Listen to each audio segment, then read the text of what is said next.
I was like, random nigga talking to me. She started busting out laughing. Why you had to? I was like.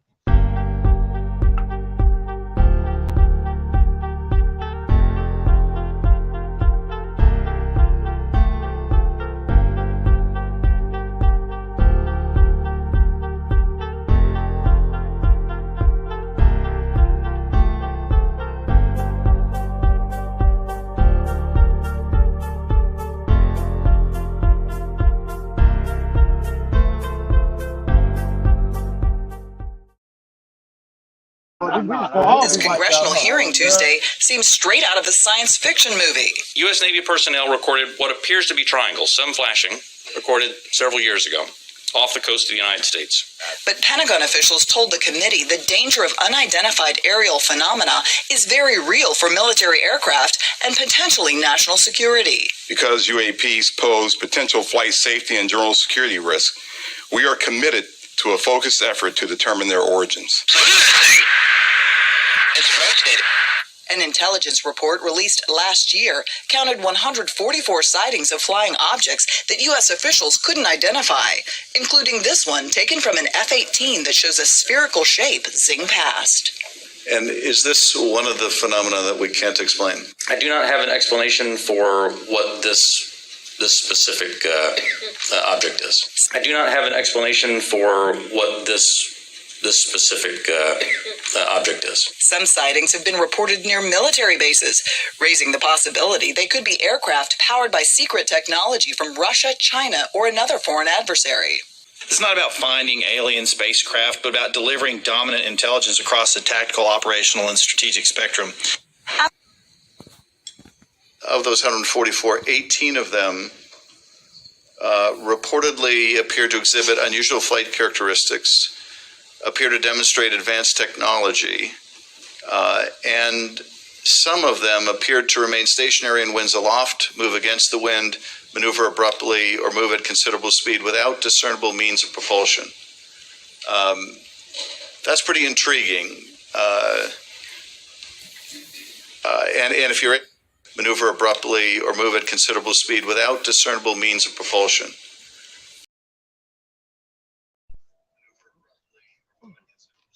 Don't hit me in the face, bro. Oh. Let me know that's done, man. Yeah. Is that? It's on? All right, Shalom.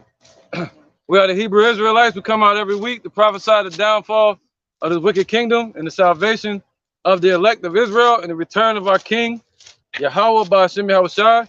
But before we do so, we want to give all praises to the Most High, Yahweh, in the name of his son, Yahushai, in the Paleo ancient Hebrew. When say call, Halayim, La, Yahweh, Ba'ashem, Yahushai, Ba'ashem, Ha, Rakah, Kodash, Ma'amah. All right, double honor to the elder apostles of GMS and the elders, and shalom to you, Akim, and Akwatim and children that believe in sincerity and truth around the four corners of the earth. All right, as y'all saw the clip in the beginning of this video, we almost out of here, man. All right, somebody get that, then look up the salvation. That's right, man. We almost out of here. And Amos 9 and 8, the eyes of the Lord. All right, because you heard them talking about the UAPs, which is called unidentified aerial phenomenon, and they actually got a whole agency set up called the unidentified aerial phenomenon agency. All right, set in place so they could document any type of aerial phenomenons or any type of military movements, military style movements from these so-called UFOs that we can identify. All right, and you see in that video they said specific points such as the maneuvers that they were doing is very intriguing, meaning they never saw it before. All right, they're astonished by it. All right, so they saw that it had a propulsion system that they never saw before. They didn't see any type of propulsion system on it. You know, what's the propulsion system on the plane? Jet propulsion, the combustion of fuel and igniting a turbine or engine. Right, or a helicopter would be the damn, you know. Yeah.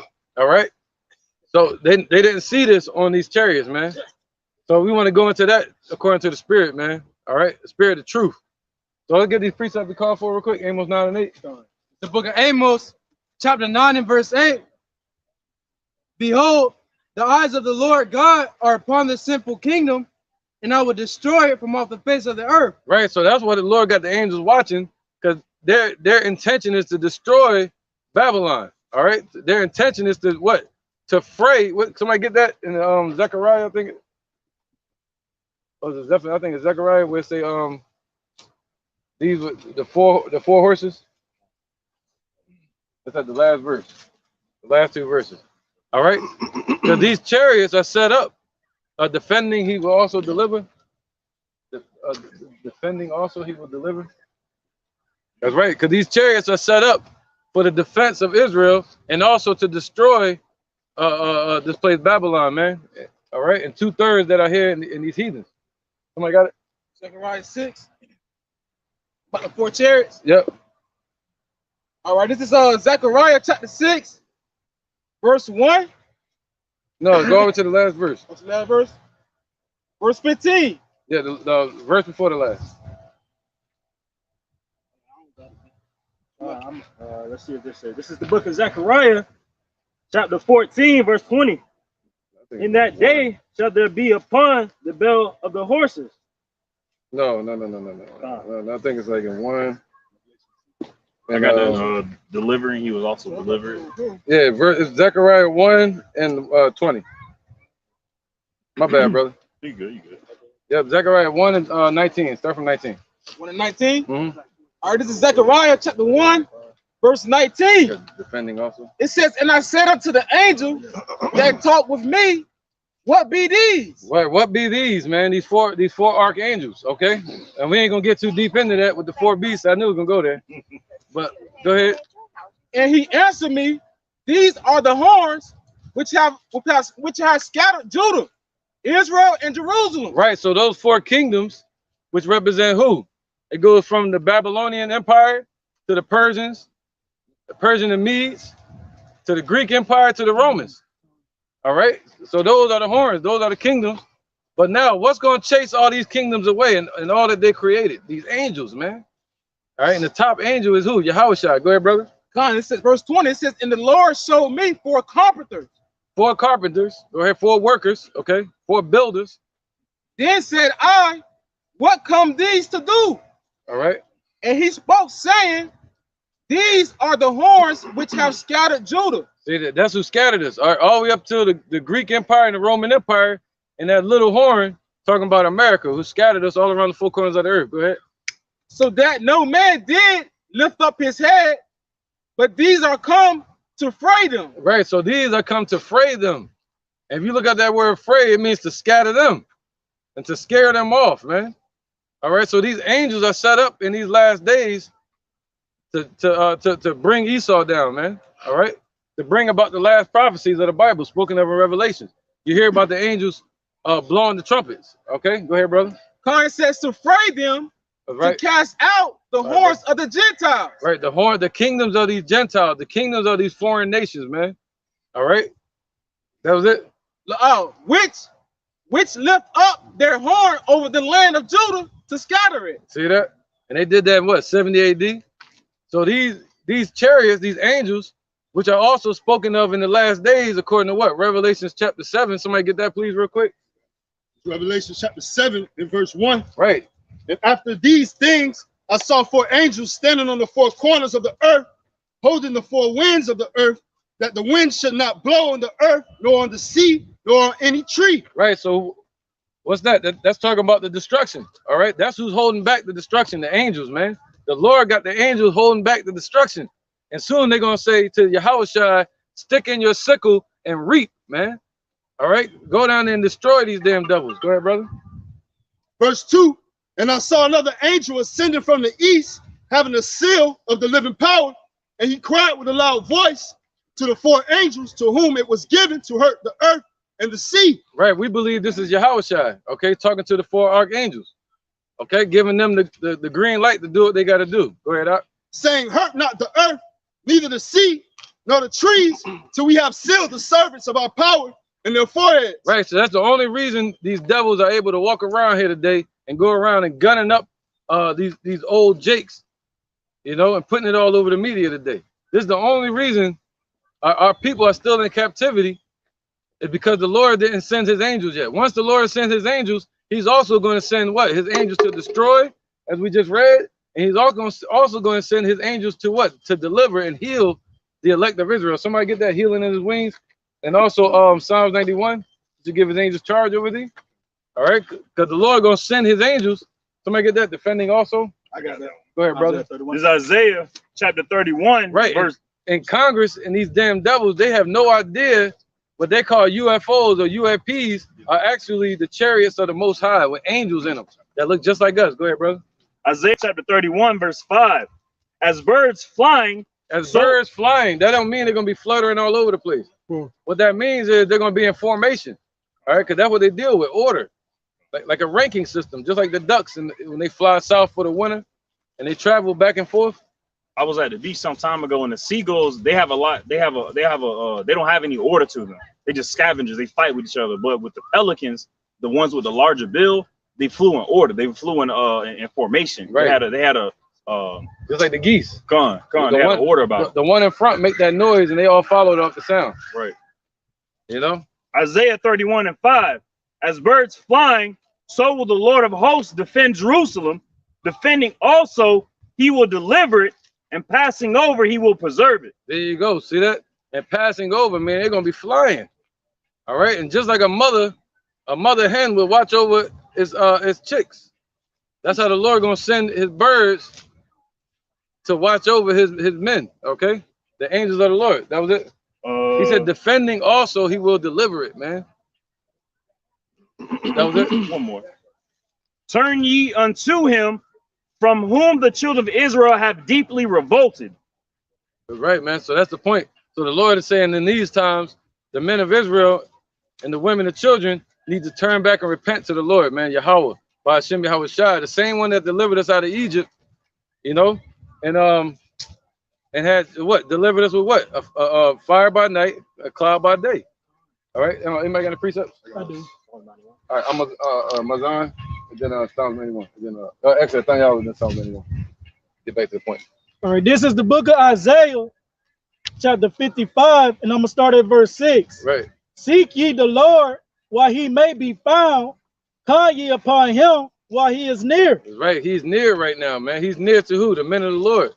All right, he's near to the believers in Yahweh Bashim Yahweh Shai, the Negroes, Latinos, Native Americans, and the speckled birds scattered amongst the other nations. He's not near to these devils. You can look and cut on TV, and they're clueless, and they got all the intelligence in the world, man. The Lord said that. What was that? Daniel chapter 7, real quick. After the iron, yeah, that one. That's right, man. They got all the intelligence systems in the world, huh? No, not that one. Daniel 7, where it say the Roman Empire, the iron, and then another one, huh? Yeah, it was the iron, then another one popped up right after that with the eyes, full of eyes. That's right, man, because the Negroes, Latinos, Native Americans, we're the Israelites that the Bible speaks of.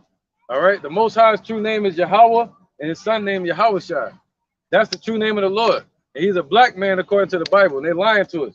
And the Lord is about to return, and our people have no idea what's going on. So the Lord's only looking for a few, just like he did during the times of Noah, just like he did during the times of Lot, just like he did during the times of Abraham. He's doing it again. He's only looking for a small few. That's right. Go ahead, brother. Got it. This is Daniel, chapter 7 and verse 7. After this I saw in the night vision, and behold, a fourth beast, dreadful and terrible and strong exceedingly, and it had great iron teeth. Right, the Roman Empire.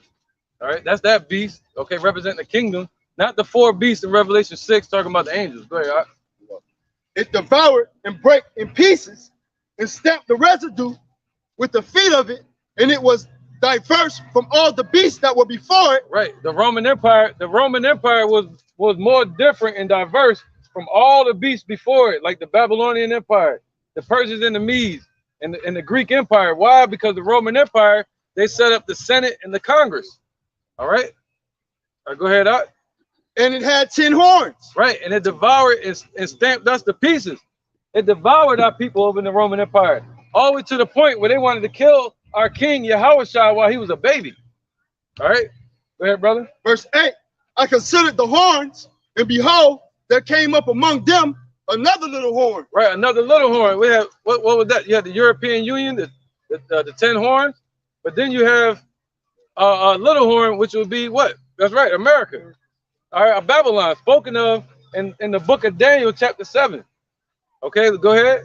Before whom there were 3 of the first horns plucked up by the roots. Right, what's that? Britain, Spain, and France. All right, that's how America got, that was the establishment of America, the American battle for independence. Spoken of in the Bible. Go ahead, Art. And behold, in this horn were eyes like the eyes of man. There you go. See that? They had what? Eyes like the eyes of man. And a mouth speaking great things. And a president speaking nothing but blasphemy. Okay? So they were given nothing but intelligence. Oh, you said now it's increasing. You want to bring it out? So they were speaking nothing but intelligence, and they have all kind of cameras and satellites everywhere. And the Lord knew this, that they're gonna have eyes everywhere. That's their goal. What do they have on the dollar? Their damn eyeball. Everything is about the all-seeing eye. You see that? So they set up their technology to have surveillance in every part of America. What's that? Control. Go ahead, brother. In this Psalm 17 and 10, they are enclosed in their own fat. Right. With their mouth gone. Right. They're enclosed in their own riches. They're blinded by their own riches. Go ahead. With their mouth, they speak proudly.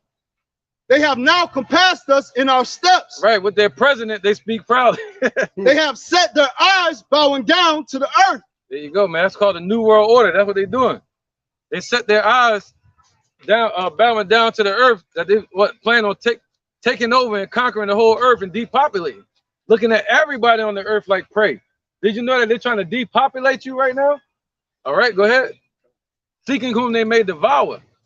Go ahead, brother. Esau, the Caucasian race. They have now compassed us in our steps. They have set their eyes bound down to the earth, like as a lion that is greedy of his prey, and as it were a young lion lurking in secret places. There you go, man. Yep. And their secret places, they set up with who? They set the police out there. They set the agents, the FBI, all these different agencies that can watch you through surveillance, man. Okay? So they got all of that surveillance, and they can see the weather changing, but they can't see that the Lord returning. So the Lord is not near them. The Lord is nearer unto us. All right, go ahead, brother. Fine. This is back at the book of Isaiah, chapter 55. I'm going to start at verse 6 again. Seek ye the Lord while he may be found. There you go. Call ye upon him while he is near. That's right. He's near, man. When you see the prophets out here teaching, that's how you know he's near. Okay, he's in the midst. He said, "With 2 or 3 are gathered in the midst, 2 or 3 are gathered in his name, he's in the midst of them." And he said, "The kingdom of heaven is within you." So he's near, man. And the prophecies are coming to pass. So he's definitely near, about to show up. Go ahead, Doc. Let the wicked forsake his way, and the unrighteous man his thoughts, and let him return unto the Lord, and he will have mercy upon him into our power, for he will abundantly pardon. That's it, man. All right. Somebody got another precept? Yeah, go ahead, brother. Oh, no, we don't need that. I got that Psalms 31. Got something different? Yeah, kind of. This is the book of Luke, chapter 12, starting at verse 54. And he said also to the people, when ye see a cloud rise out of the west, straightway ye say, there cometh a shower, and so it is. Right. And when ye see the south wind blow, ye say, there will be heat, and it cometh to pass. Right, they got all these satellites. They got everything you can look at to see the weather changing and weather showing up months down the line. Go ahead. Ye hypocrites, ye can discern the face of the sky and of the earth, but how is it that ye do not discern this time? Right. So they can discern all of that, but they cannot discern these times that we're in. We're in the last days, and Yahushua is about to return. Go ahead, Doc. This Psalms chapter 18, verse 10. And he rode upon a cherub and did fly. Right, so he rode upon a chariot. What's that? That was called the chariots, what the Caucasian race called UFOs or UAPs. All right? Set that baby up. My goodness, man. You tell him to be quiet. That's all it takes. That's all it takes. And did fly. Yeah, he did fly upon the wings of the wind. Right. So he flew. See, in that video that we played in the beginning, sheesh, that video that we played in the beginning, it said the chariot, what they call the UAP, flew against the wind. That's something they never seen before. So he said what? He flew upon the wings of the wind, man. All right. So the Lord can defy gravity. The Lord can defy the winds, man. All right. So I'm trying to see if we should move or not. It's about to start raining. Let's just keep going. See how long we can go. All right. So somebody get let's get into it real quick. Somebody got precept? I got a bunch of them. I got one too. All right, go ahead. Let's bring them up. All right. I want to get to the lesson too. All right, go ahead. This Malachi chapter 2, chapter 4, verse 2. It says, "But unto you that fear my name shall the Son of Righteousness arise with healing in his wings." Right. Over there, right? Yeah, because either way, he said what? The Lord is going to defend. We read that part, how the Lord is going to send his angels to destroy. And he's going to show up destroying as well in the chariot. But then he's also going to what? Deliver and save the elect of Israel. All right? That's what these chariots are set up for. That's what the angels are set up for, man. Okay? Go ahead. It says, "But unto you that fear my name shall the Son of Righteousness arise with healing in his wings." There you go, man. "And shall go forth and grow up as cows of the stall." Right. So you're gonna go forth and be taken care of, just like you take a calf and put it into the stall. Other than that, they're out in the field eating it and grazing on their own in the grass that was set up for them. But other than that, you put it in the stall, you can literally feed it right there and take care of it and clean it. And that's what the Lord gonna do to the elect.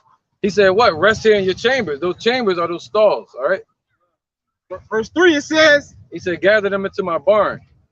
It says, "And ye shall tread down the wicked, for they shall be ashes under the soles of your feet." That's right. So we're going to tread down the wicked someday, and they're going to be ashes under the soles of our feet. Go ahead, brother. This is the book of Psalms, chapter 91. I'm going to start at verse 1. "He that dwelleth in the secret place of the Most High." Right. You got to dwell in this book. All right. Blessed are they that read. So you got to read this book. Blessed is he that readeth, and they that hear the words of this prophecy, because the time is at hand. Go ahead, brother. "Shall abide under the shadow of the Almighty." Right. You're going to abide under the Lord's protection in these last days. Go ahead. "I will say of the Lord, he is my refuge and my fortress." Right. That's what we're saying. We're saying that the Lord is going to be our refuge. All right. God. It says, my God, in him will I trust. Go ahead. "Surely he shall deliver thee from the snare of the fowler." Right. We need the angels charge over there. Got it. That thing's next verse. Oh, God. Verse 4. "He shall cover thee with his feathers." Right. He's going to cover thee with his feathers. Go ahead. With his angels. Go ahead. "And under his wings shalt thou trust." Right. The feathers represent the angels, and the wings represent the actual chariots. So under his wings, you're going to trust, just like we did coming out of Egypt. We trusted under the shadow of his wings, which is what? The chariot. Cloud by day and the fire by night. All right. As he led us through the Red Sea. So-called. "His truth shall be thy shield and buckler." His who? Truth. Oh, his truth. Go ahead, brother. That's right. His truth shall be thy shield and buckler. That's going to be your defense in that day. That's it on that. All right. Go ahead, brother. This is the book of 1 Peter, chapter 4, and verse 18. "And if the righteous scarcely be saved, where shall the ungodly and the sinner appear?" That's right, man. The righteous are going to scarcely be saved. You got a point on that? Kind of. That's just it. Just going into what the elder was saying, how the chariots, when they show up, they're gonna be ultimately saving those who fear in the Lord's name. Right. All right, who dwelling in his safe haven. All right, but simultaneously they're gonna be putting forth destruction as well. Right. That's right, man. That's right. So go from the right aiming bow, something like that. Wisdom of Solomon. Yeah, 11, I think it is. Go ahead. Psalms 91. This is Psalms 91. Yeah, just chariots through all out the Bible. We can't even get to the precepts we want to get to yet. This is Psalms 91, verse 11. "For he shall give his angels charge over thee, to keep thee in all thy ways. They shall bear thee up in their hands, lest thou dash thy foot against a stone." So the Lord is going to give his angels charge, meaning he's going to allow the angels to protect the brothers in the times to come. He said he's going to bear us up before we can dash our foot on a stone, meaning the Lord is not going to let anything happen to us. He's going to give his angels charge, and they're going to defend us. Right. Right, man. They're going to bear thee up in their hands, yo. Take you into the chariots, you know. And hey, you talking about Secret Service, you know? They ain't got nothing on the angels once the Most High give that command. Any more precepts? I'm gonna get it to Ezekiel. Go ahead. This is Sirach, chapter 5 and verse 7. Make no tarrying, turn to the Lord, and put off not from day to day. Right. Make no tarrying to turn to the Lord, man. And don't put it off from day to day. Why? Because the return of the Lord can happen any day now, man, according to the prophecies. Go ahead, up. For certainly shall the wrath of the Lord come forth, and in thy security shalt thou be destroyed and perish in the day of vengeance. That's right. You want to speak on it? So we're in the grace period right now. Like we're supposed to be repenting, or at least seeking out the truth. But 2/3 of our people blind to it. They don't care about UFO reports. They don't care about none of that. They don't care about what's on BET, what's on this, that, and the third. Right. So they blind to it. But the Bible's sitting there telling you that you're not supposed to make no tarry. So we're supposed to strive for truth until the end. Like this is all we supposed, not all we supposed to be doing, but it's basically what this is your work. We're supposed to put in work to get fed. Right, looking for the Lord's return. What's that? Wisdom of Solomon chapter 5. You know, go ahead, up. This is the book of Ecclesiastes 12 and 1. Right, because what these devils call UFOs, they're really called chariots of the Lord. Go ahead, up. Remember now thy creator in the days of thy youth, while the evil days come not, though the years draw nigh, when thou shalt say, I have no pleasure in them. All right, just basically backing up what the brother was saying, man. Yeah, dollar crash, yep.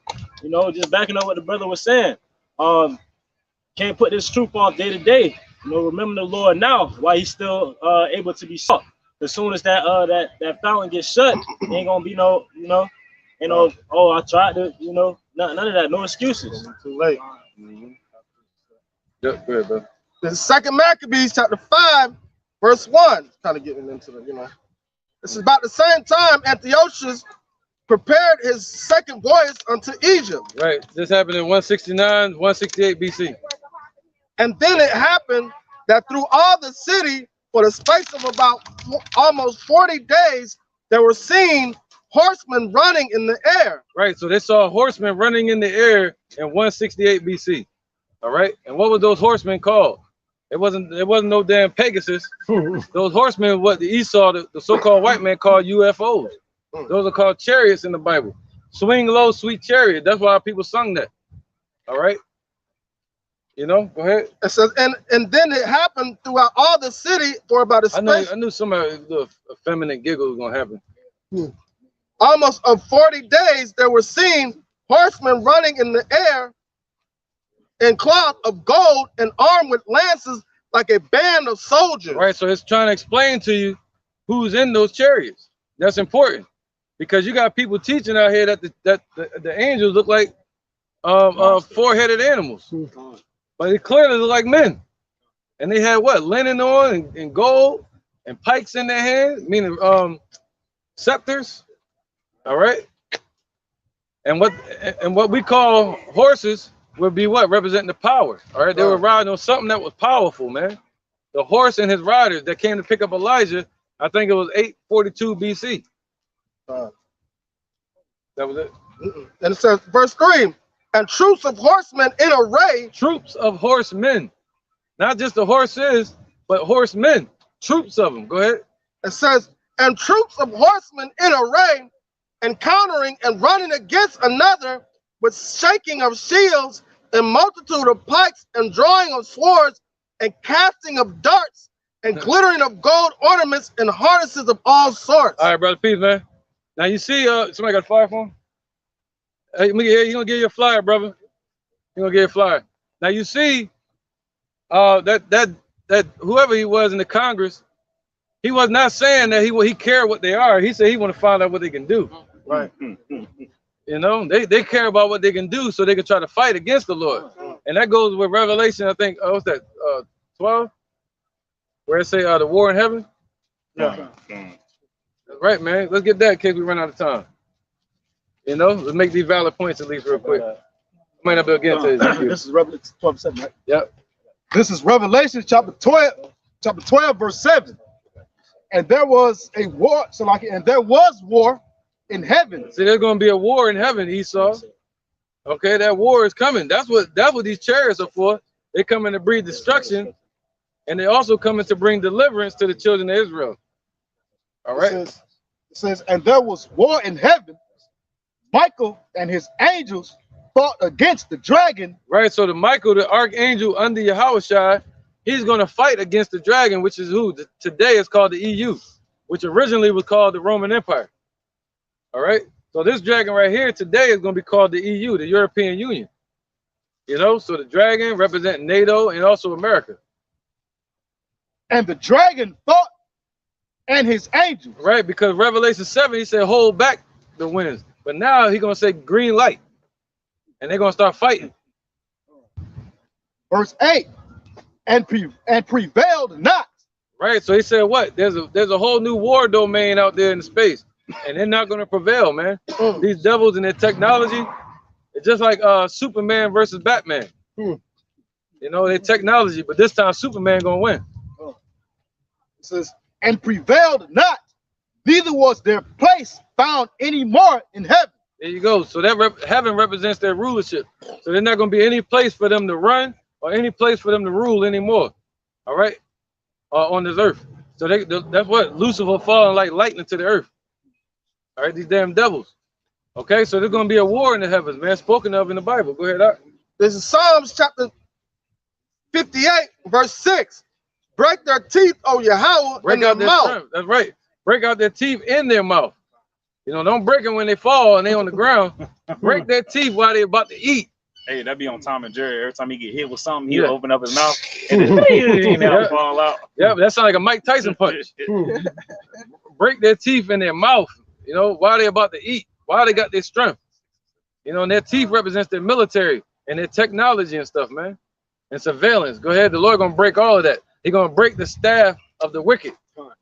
Says, break their teeth, O Yahweh, in their mouth.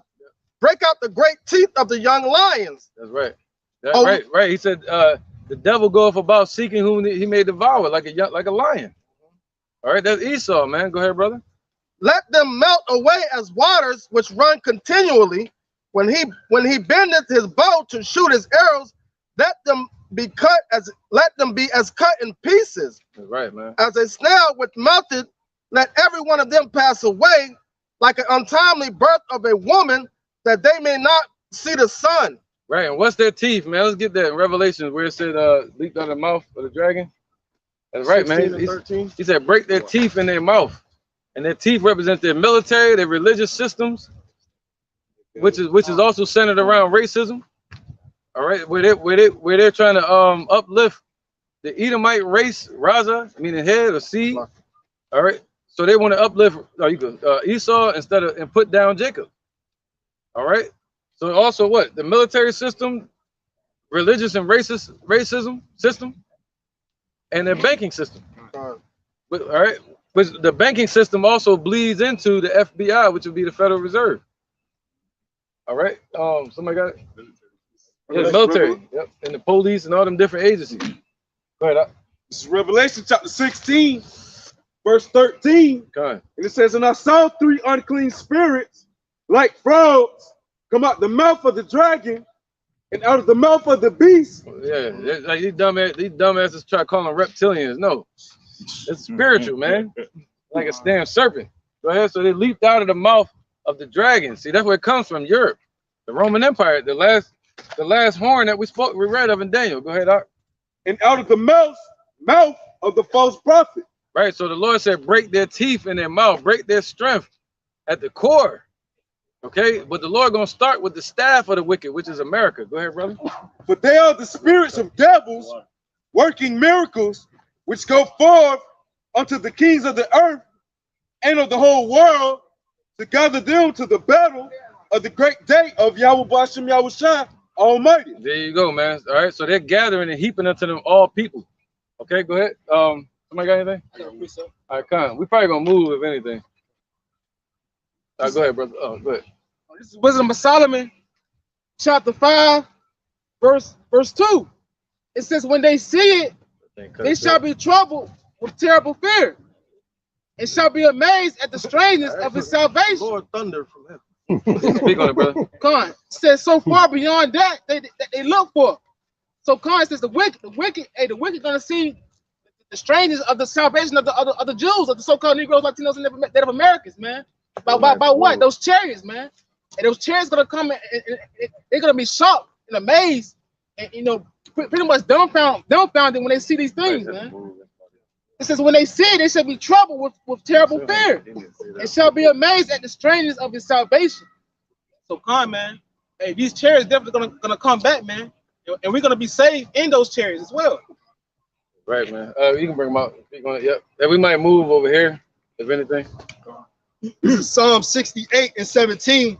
The chariots of Yahweh by Hashem Yahushua are 20,000, even thousands of angels. The Lord is among them as in Sinai in the holy place. Right, and that's just a small legion that showed up with Yahushua.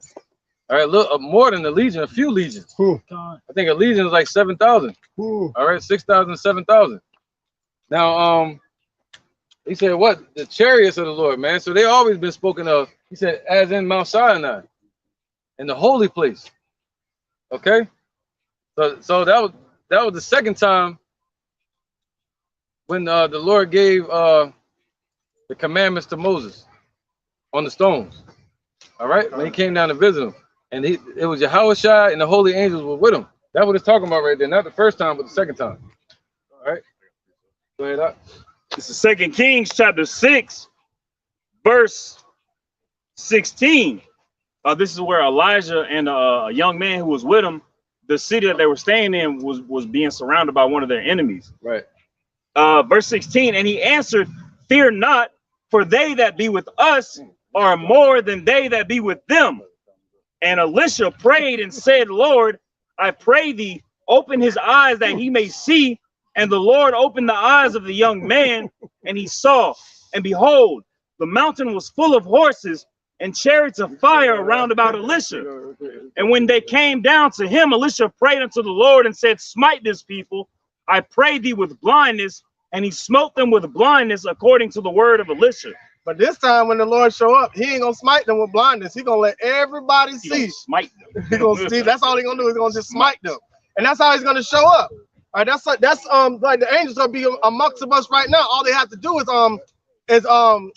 what was it, ionization or something, or like kind of change their form so we will be able to see, manifest themselves in front of us.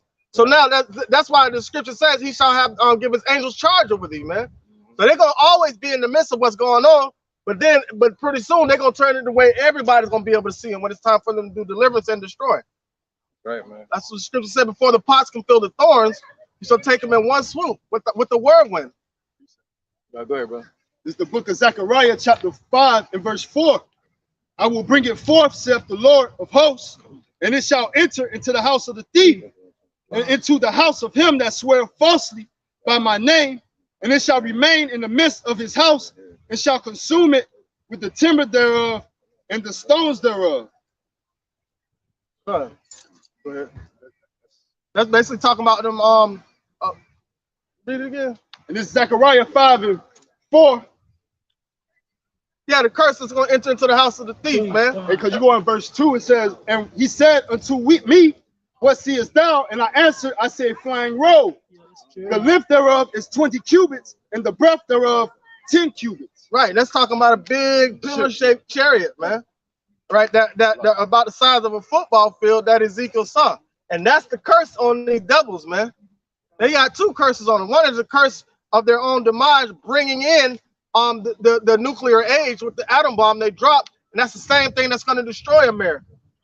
The shit that they brought into the world, that's what they reaped into the world. That's what they sold into the world. So that's what they're going to have to reap. And also destruction coming from the chariots of Yahweh Bashim Yahushua.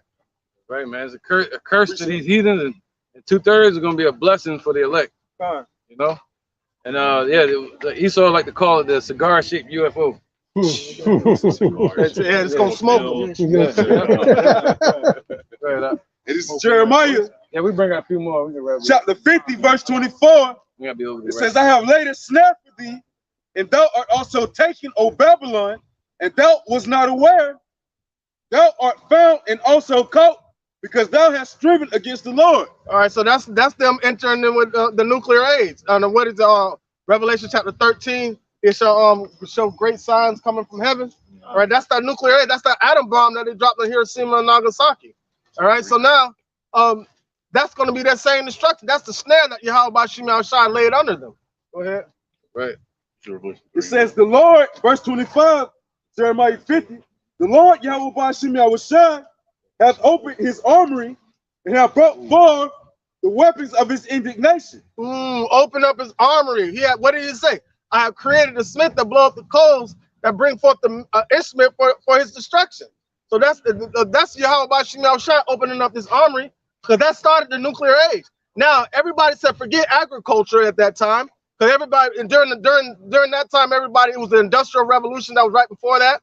So everybody was trying to industrialize their countries and make it more profitable for trade and agriculture. But it didn't from there to a transition into a nuclear age. Now everybody's developing all types of weaponry to try to be the top dog on the earth. All right, who became the immediate top dog? Russia. But they try to make you think that it's America, but Russia got that thing. Hey, Con, and also, if I may add on, just like the brother was speaking, hey, back then they tried to create the barter systems and whatnot. Hey, basically, they're trying to do the same thing today, but it's not going to suffice, man. You know, you got FEMA, they got their executive orders, all right? So when that time comes, you won't be able to do it, you know? Catch everything. Too. All right, it says, for this, so like I'm going to start back from the top. Verse 25, it says, the Lord hath opened his armory and hath brought forth the weapons of his indignation. For this is the work of the Lord, Yahweh Shimei Shai, God of hosts, in the land of the Chaldeans. Right. And that's just like, that's what shows his power, man. He's manipulated, he's written out, he's spoken all this, and everything that he's spoken in the beginning is coming to existence, man. And there's no way around it. Nobody can stop it. It's whether they want to believe or they disbelieve. It doesn't matter. Yeah. It don't matter. Go ahead. We're gonna run through a few. Yeah, let's run through some precepts. Oh no, I mean you can bring it out, but that was you can bring that out too. This is Revelation chapter 13, verse 13. It says, and he doeth great wonders, so that he maketh fire come down from heaven on the earth in the sight of men. And that's because really what Japan wasn't giving America no respect for real. You know, they were actually winning this war. If you think about it, that was their last ditch effort, and they didn't even know if the bombs were going to work, because their first bomb test it didn't detonate, and so they redid everything, and I think they started using uranium, another form that they couldn't supply the amount of fuel or whatever the gas they used that needed to create the bomb they want to create. They didn't even know those bitches was going to work, but the Most High made them work because of prophecy, man. So it didn't matter. So the same way that stuff that the nuclear age entered in to America, the Germans helped them out. It's the same way that it's going to take America off the map. This is going to be the lake of burning, the lake of fire, right here. Yep, and the Foo Fighters going to pop back up. The Foo Fighters represent the chariots that was around during the Vietnam War. All right, Foo Fighters. They're going to hear that terminology again. The Foo Fighters. I ain't talking about that wicked rock band. Go ahead. Go ahead. It's the book of Revelations 13 and 13, and he doeth great wonders, so that he maketh fire come down from heaven on the earth in the sight of men. Yeah, you can speak on your point. Right, because we brought it out twice because they dropped 2 bombs. You know what I'm saying? That's the spirit, though.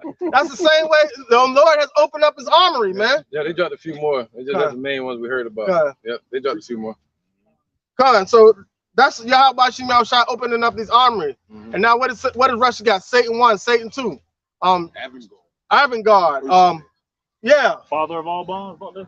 Moab. Yeah, Moab. And what China got Moab? Right, yeah. What was that, Fat Boy and Little Man? Yeah. These were the 2 that ended the war. That would put them out of commission, but they definitely dropped other bombs. Because Japan didn't want to surrender after the first bomb. They was like, man, fuck you, I ain't hear no bell. And they dropped the second one. They was like, all right, you got it. Right. Yeah, they put them out of commission. All right, any more precepts? Let's bring them out. Let's go. Yeah, we riding with the spirit room, you know. Bring it out. This is Ecclesiasticus chapter 39 and 28. There be spirits that are created for vengeance, which in their fury lay on sore strokes. In the time of destruction, they pour out their force and appease the wrath of him that made them. Right. And those chariots are one of those too. Not just, and also the missiles. All right. So that's one of those things. The chariots as well. And they're gonna what? They're gonna they're gonna pour out their force and appease the wrath of him that made them. And the same thing for those missiles. All right. In the right time, they're gonna pour out their force, which is what? Nuclear fire that's gonna burn everybody the hell up. Okay.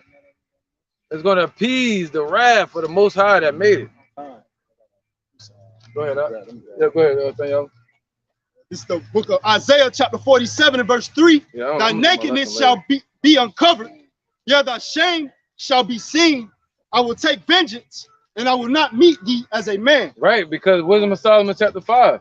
Because these devils, they're having congressional meetings and all of this. Showing the video, and the chariot was moving so fast that they couldn't catch it on video. And I was trying to pause it and slow it down and everything, and I still couldn't catch it. And I finally caught it though. I had to keep hitting pause. And I caught it. And on the video, they couldn't catch it. You know? So it said what? So far beyond all that they're looking for, man. Some sci-fi stuff, man. All right? They're expecting the Lord to come glowing, looking like an Edomite, a hippie Edomite coming down to hand out roses and save everybody, listening to this type of music in the background. Don't worry. Don't worry. Be happy. Everything. Yeah. No. But instead, Yahushua said, no, I should not meet thee as a man. He's showing up in a lion spirit. He's showing up as a mighty angel.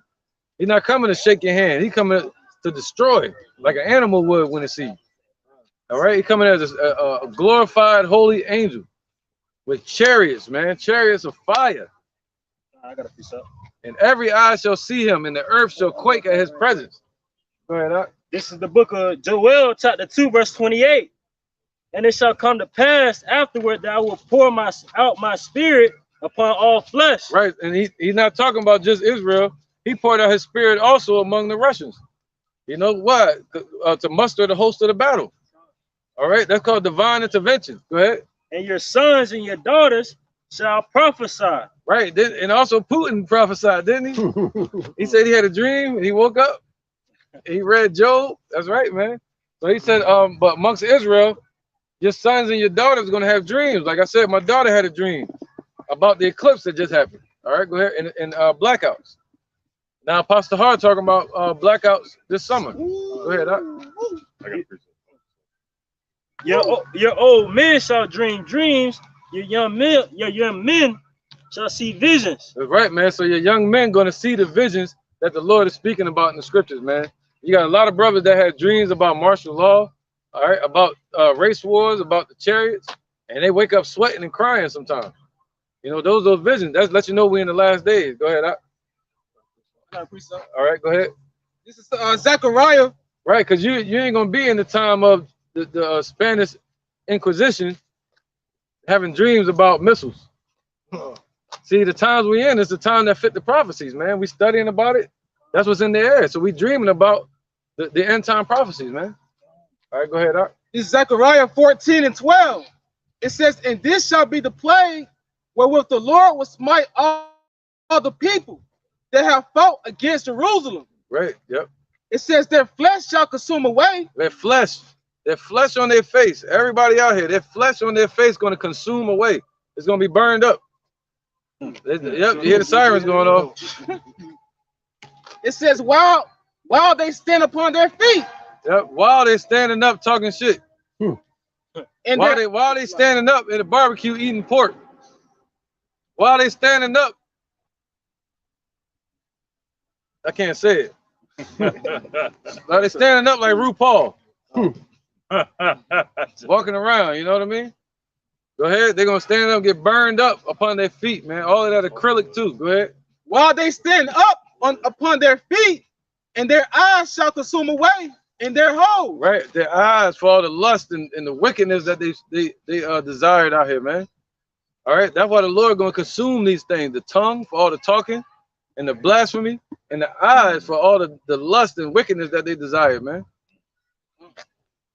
It says, in their tongue shall consume away in their mouth. Right. So if you're talking trash, the Lord gonna burn that up anyway. You know? That was it. Well, yep. Go ahead, brother. Oh, one more. Go ahead, brother.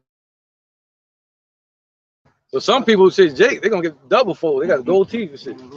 they're gonna burn the teeth and they're gonna purify their mouth. They're gonna purify all that. Yeah. All that's getting melted. Go ahead, brother. It says, and it shall come to pass in that day that a great tumult from the Lord shall be among them.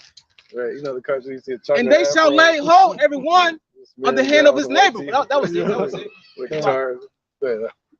All right, this is the book of Isaiah, chapter 66, verse 15. For behold, the Lord will come with fire in his chariots like a whirlwind. Right, so the Lord is coming with the fire. What's that? Them nuclear missiles, man. At the same time, them atom bomb or the ICBMs hitting and the fire is going off, Yahweh Shai is going to be in the midst, delivering his men. All right, so this is the whole story of what's about to play out. While they worrying about these chariots, we're sitting here telling you the whole damn time.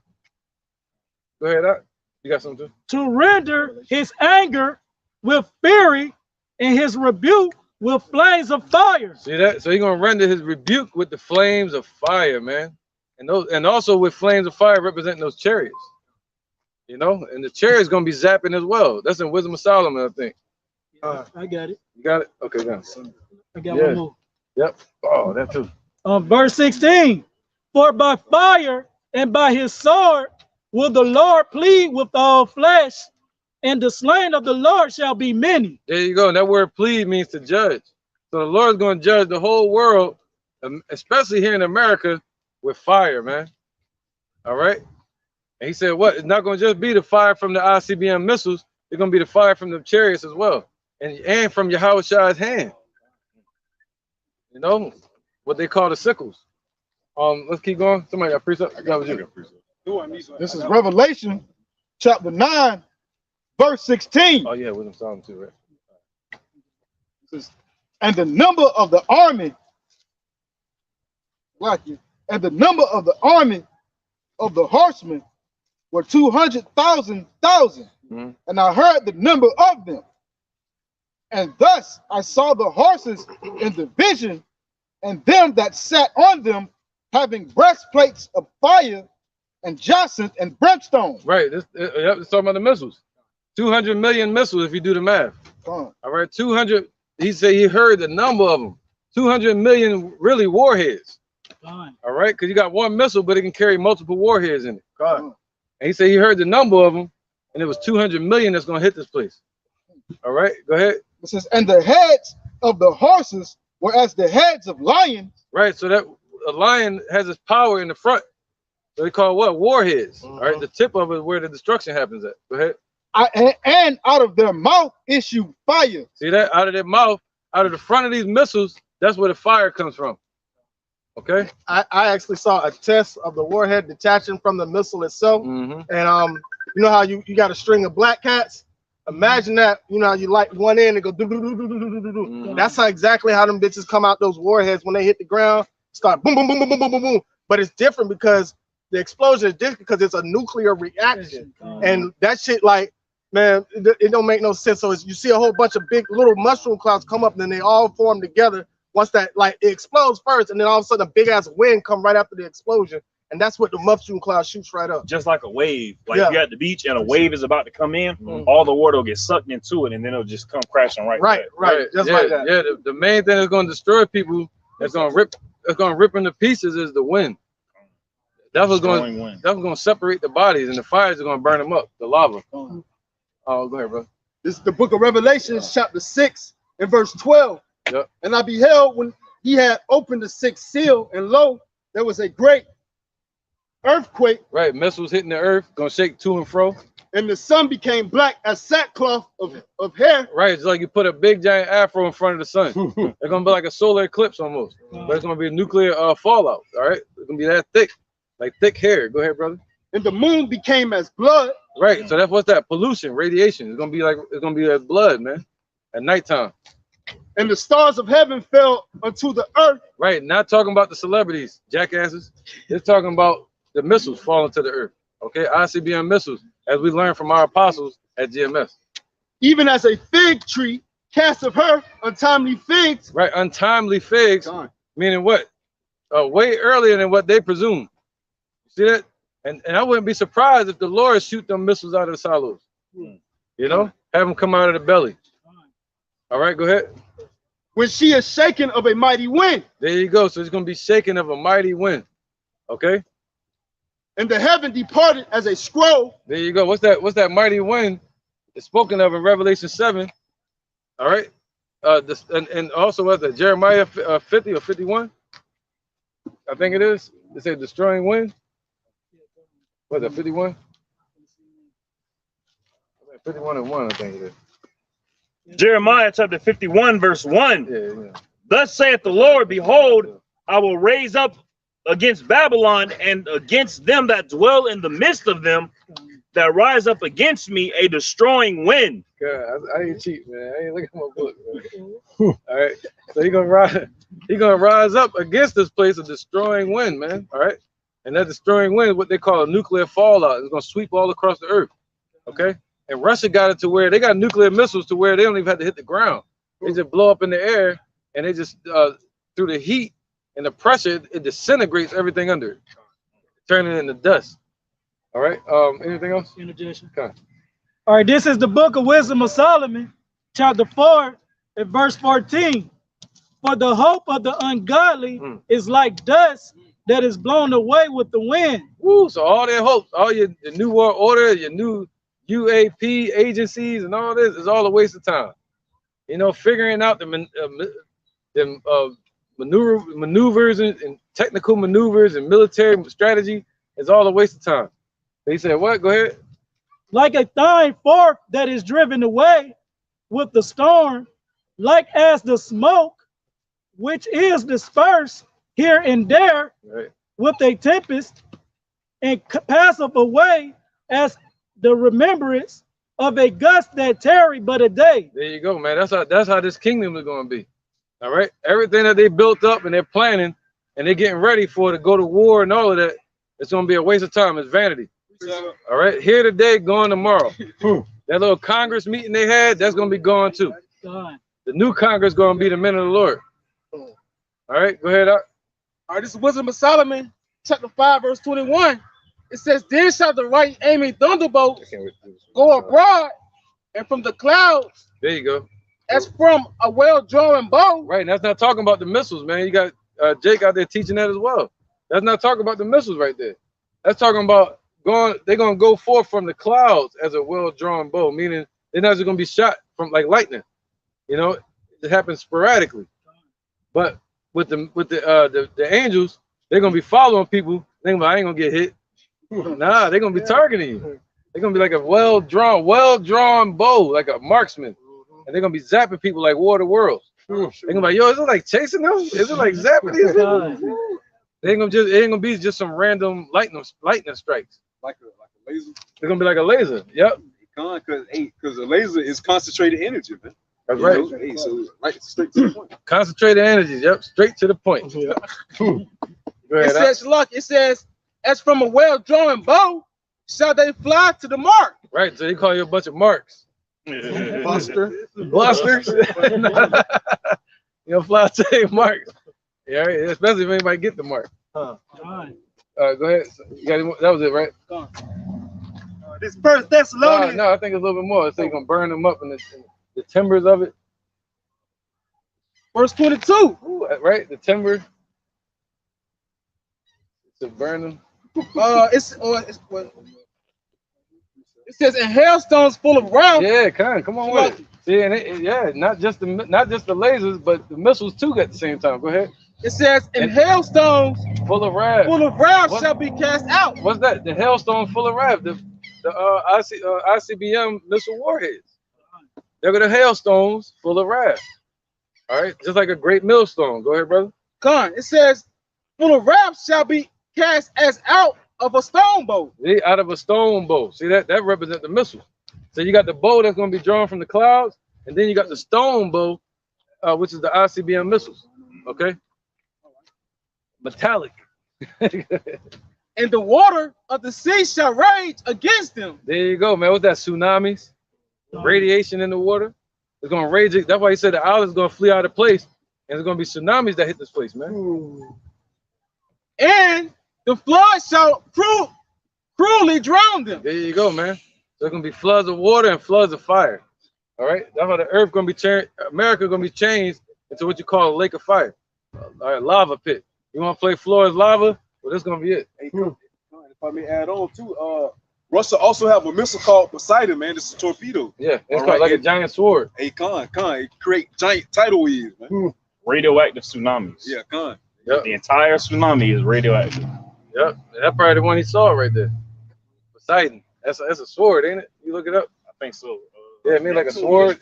Yeah, it means like something in a sword or something. Verse 23, it says, yea, a mighty wind shall stand up against them. See that? The mighty wind. Yeah, all of this gonna happen simultaneously with the chariots and the mighty wind and the destruction, man. The mighty wind, he's telling you the combination. Just like a semi-truck, it's a combination vehicle. These are going to be combination of technology for destruction. All right, it's going to have different levels to it. The fire, the wind, the metals, the shrapnel, you know, the pressure, the wind. I just said that, but go ahead. It says, and like a storm shall blow against them. Right, man. So, yeah, just like a storm shall blow against this place, man. All right, like a storm, like a hurricane. And if you're not in that right, spiritual house, then it's gonna fall. Right, man. That's right, brother. That's right. All right. Verse 23 it says, and like a storm shall blow them away, thus iniquity shall lay waste the whole earth. There you go, man. See, iniquity, that's a bad thing. It's gonna lay waste the whole earth, man. All right. So it's gonna be a war happening all over the earth, all over the world. All right, all over the earth. World War III. But that's right, World War III. That's what it's called. And the main place is gonna be destroyed. It's gonna look like a storm then pass through this place is America. You know. And ill dealing shall overthrow the thrones of the mighty. He said before it was a cottage. Behind it was desolation. Somebody brought that out the other day. Before it was like a garden of cucumbers. All right, got one. Go ahead. It's 1 Thessalonians chapter 5 and verse 3. For when they shall say peace and safety, then sudden destruction coming upon them. Right. So they're saying peace and safety now. They're calling for peace. They're trying to bring peace treaties. All right. He said, what? Then sudden destruction is going to come upon these nations. Okay. Go ahead, brother. Coming as travailing upon a woman with child. Right. Meaning unexpectedly. Didn't the Lord say that when he returns, he's going to return as a thief in the night? All right. He's going to return unexpectedly. Okay. Go ahead. And they should not escape.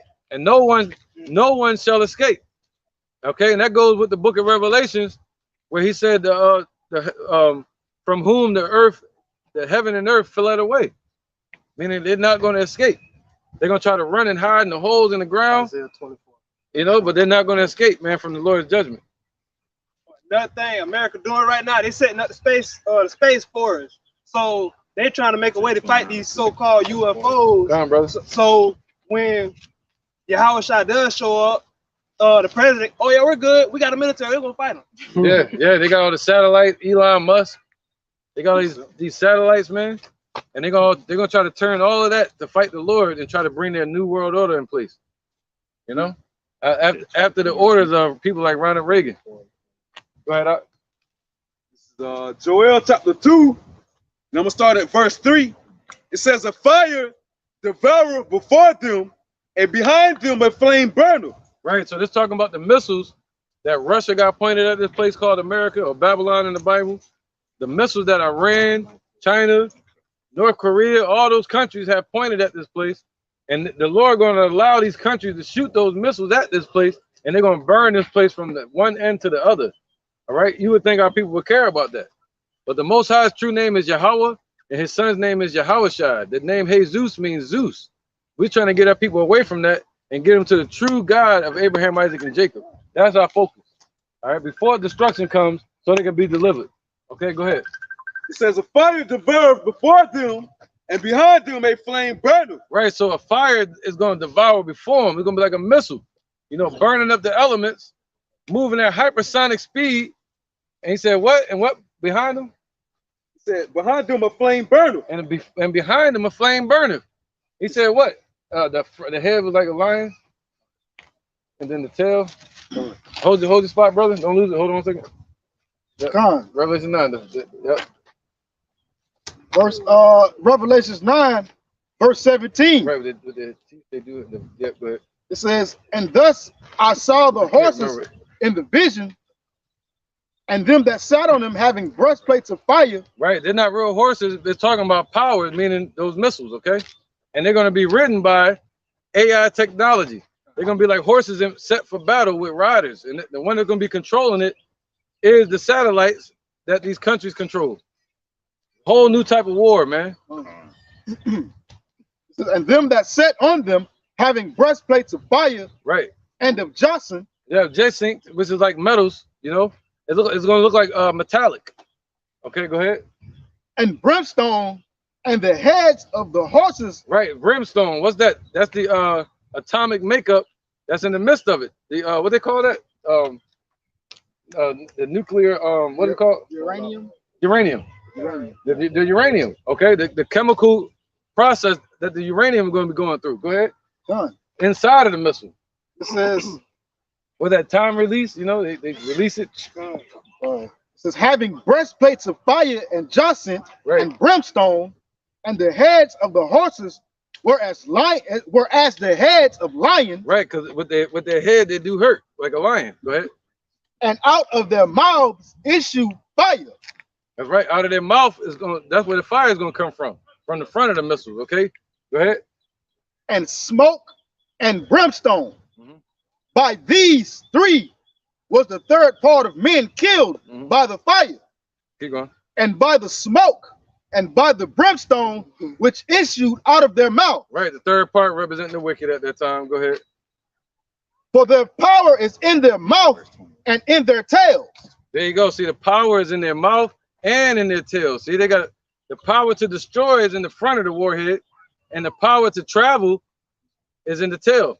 Go ahead. For their tails were like unto serpents. Right, see, it's like a serpent. When you see that missile zigzagging through the sky, and it leaves that serpent tail in the sky, all right, that's what it's talking about. Go ahead. Like a fiery flying serpent. It says, and had heads, and with them they do hurt. See that? And they got heads, but with the heads they do hurt. What's that? Nuclear warhead.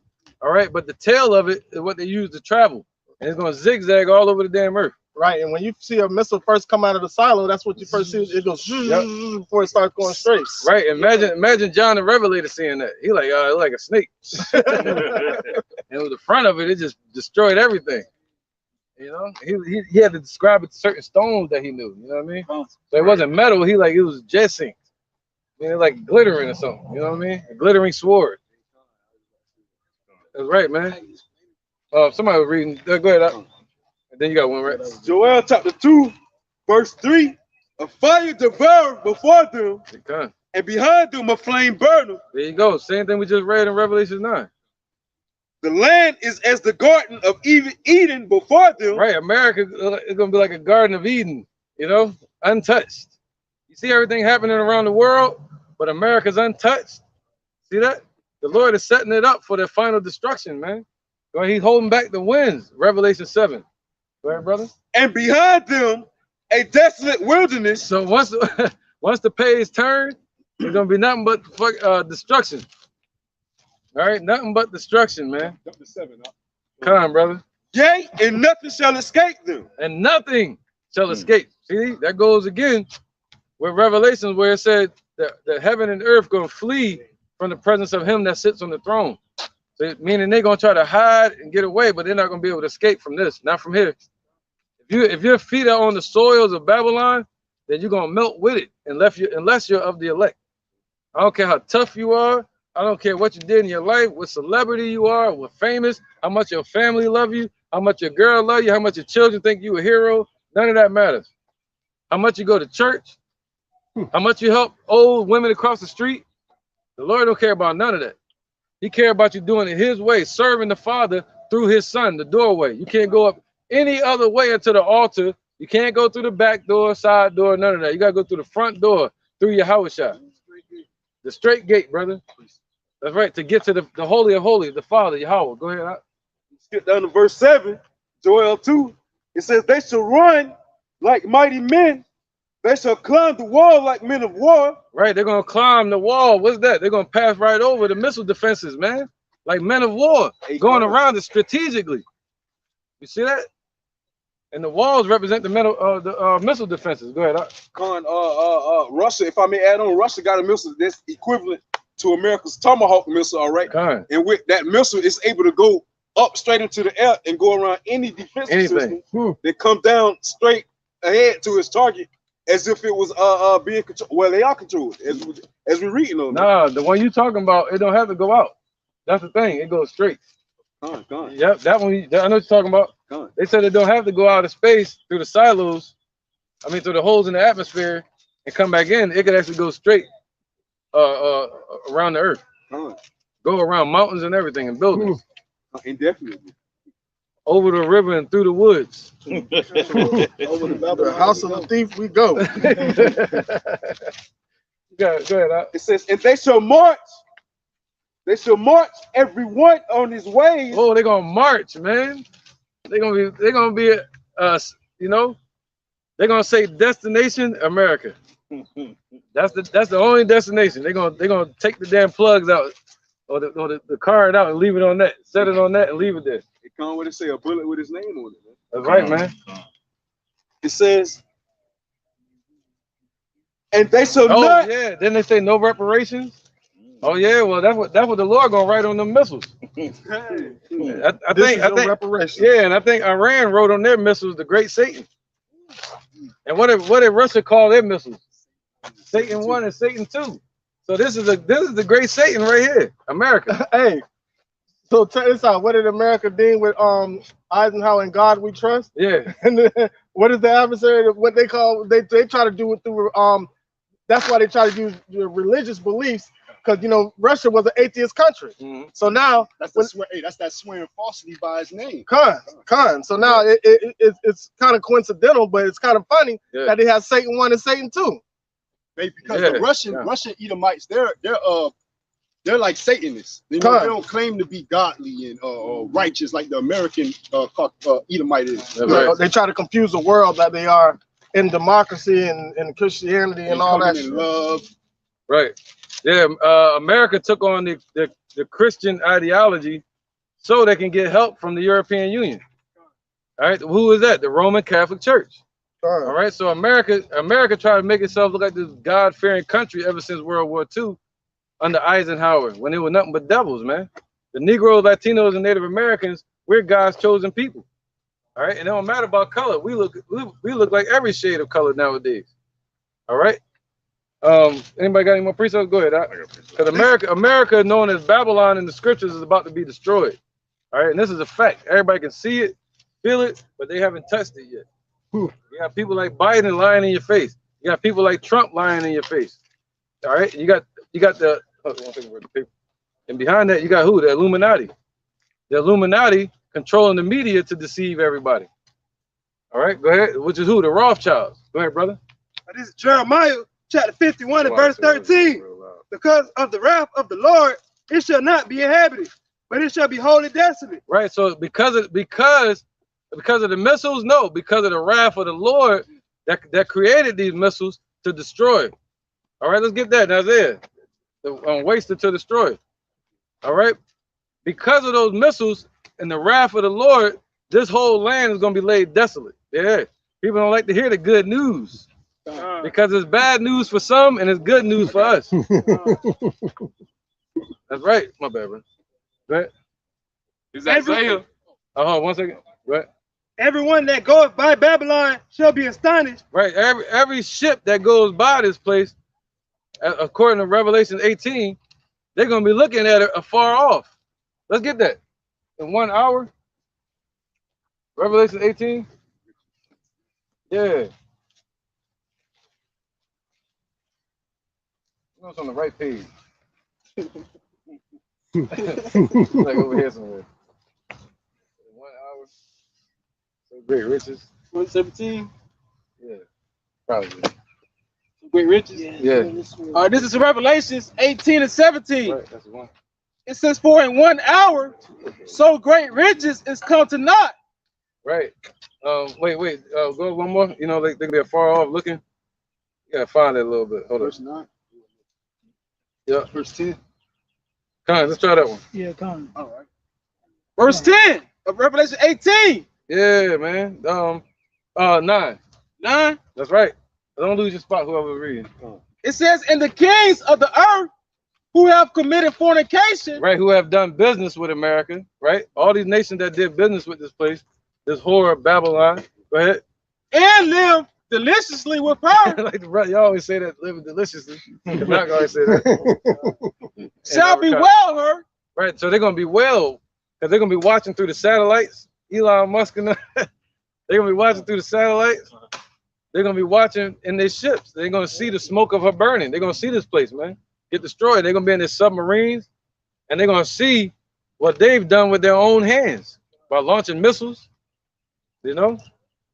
And the nations that were proxy nations with America, they're going to see it. And they're going to be like, oh, shit. Oh, man. Look what, yeah, are we next? Go ahead.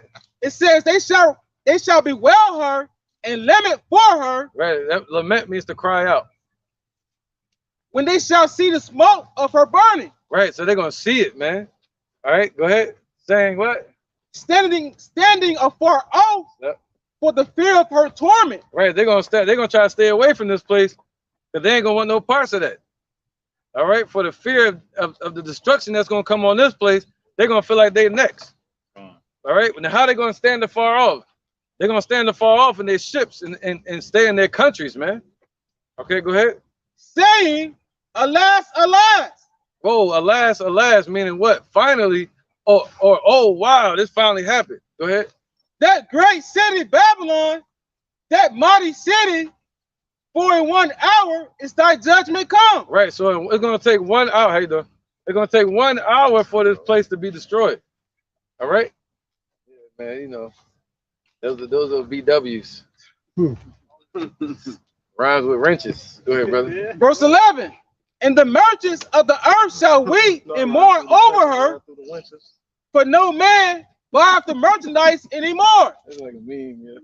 That's right, man. So nobody gonna be able to buy the merchant.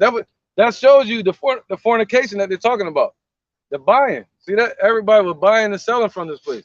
So if you ever want to know what the fornication is, dealing with America and these nations, it's showing you right there. All the business. Okay.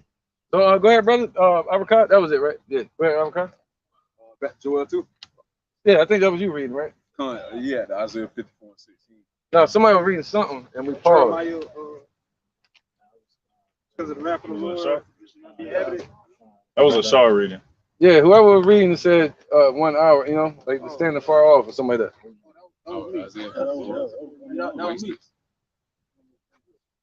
Yeah, and then you brought out in 1 hour this place to be destroyed when you brought that out. Yeah, because it's like an interjection. Back to Joel 2? Yeah. It's Joel 2, yeah, Joel chapter 2, verse 8. It says, neither shall one thrust another, they shall walk every one in his bell. Wait, go one verse up where you was. All right, Joel 2 and 7. They shall run like mighty men, they shall climb the wall like men of war, and they shall march everyone on his ways. Right, it's talking about the missiles, not actual people. Go ahead. And they shall not break their ranks. That's right, man. So they're not going to break their ranks. Why? Because they're going to be being led by AI technology. Go ahead, brother. Neither shall one thrust another. They shall walk everyone in his path. And when they fall upon the sword, they shall not be wounded. Right, man. What's that? The ICBM missile defenses, man. All right. So there's no missile defense that any nation is going to try to put up, and they're not going to be able to stop these missiles from hitting their mark. All right. You see that? That was it. Somebody else was reading something. Man. One more. It says they shall run. Verse 9. They shall run to and fro in the city. Right. What? There's gonna be missiles zooming all over the place when they're shooting them, man. Look over there in Ukraine, what they're doing to that place. And they didn't even use all the high levels of technology that they have yet. You know, go ahead. They shall run upon the wall, they shall climb upon the houses, They shall enter at the windows like a thief. Right. Yep. Go ahead. They're gonna enter into this place, America, like a thief, man. And that goes into Zechariah again, the house of the thief. Go ahead. And also, if I may add on too, man, hey, that's how 2/3 of our people is even going to be caught up, man. Hey, why? Because the Lord is going to come as a thief in the night. You got 2/3 of our people and also these heathen nations that feel like America can't be touched, all right? So, hey, guess what? That's how the Lord is going to enter the house of the thief, all right? You're going to get touched by thinking America is untouchable, man. Right, catch them off guard. You got to interject? This is Deuteronomy 32:41. If I whet my glittering sword and my hand take hold on judgment, I will render vengeance to mine enemies and will reward them that hate me.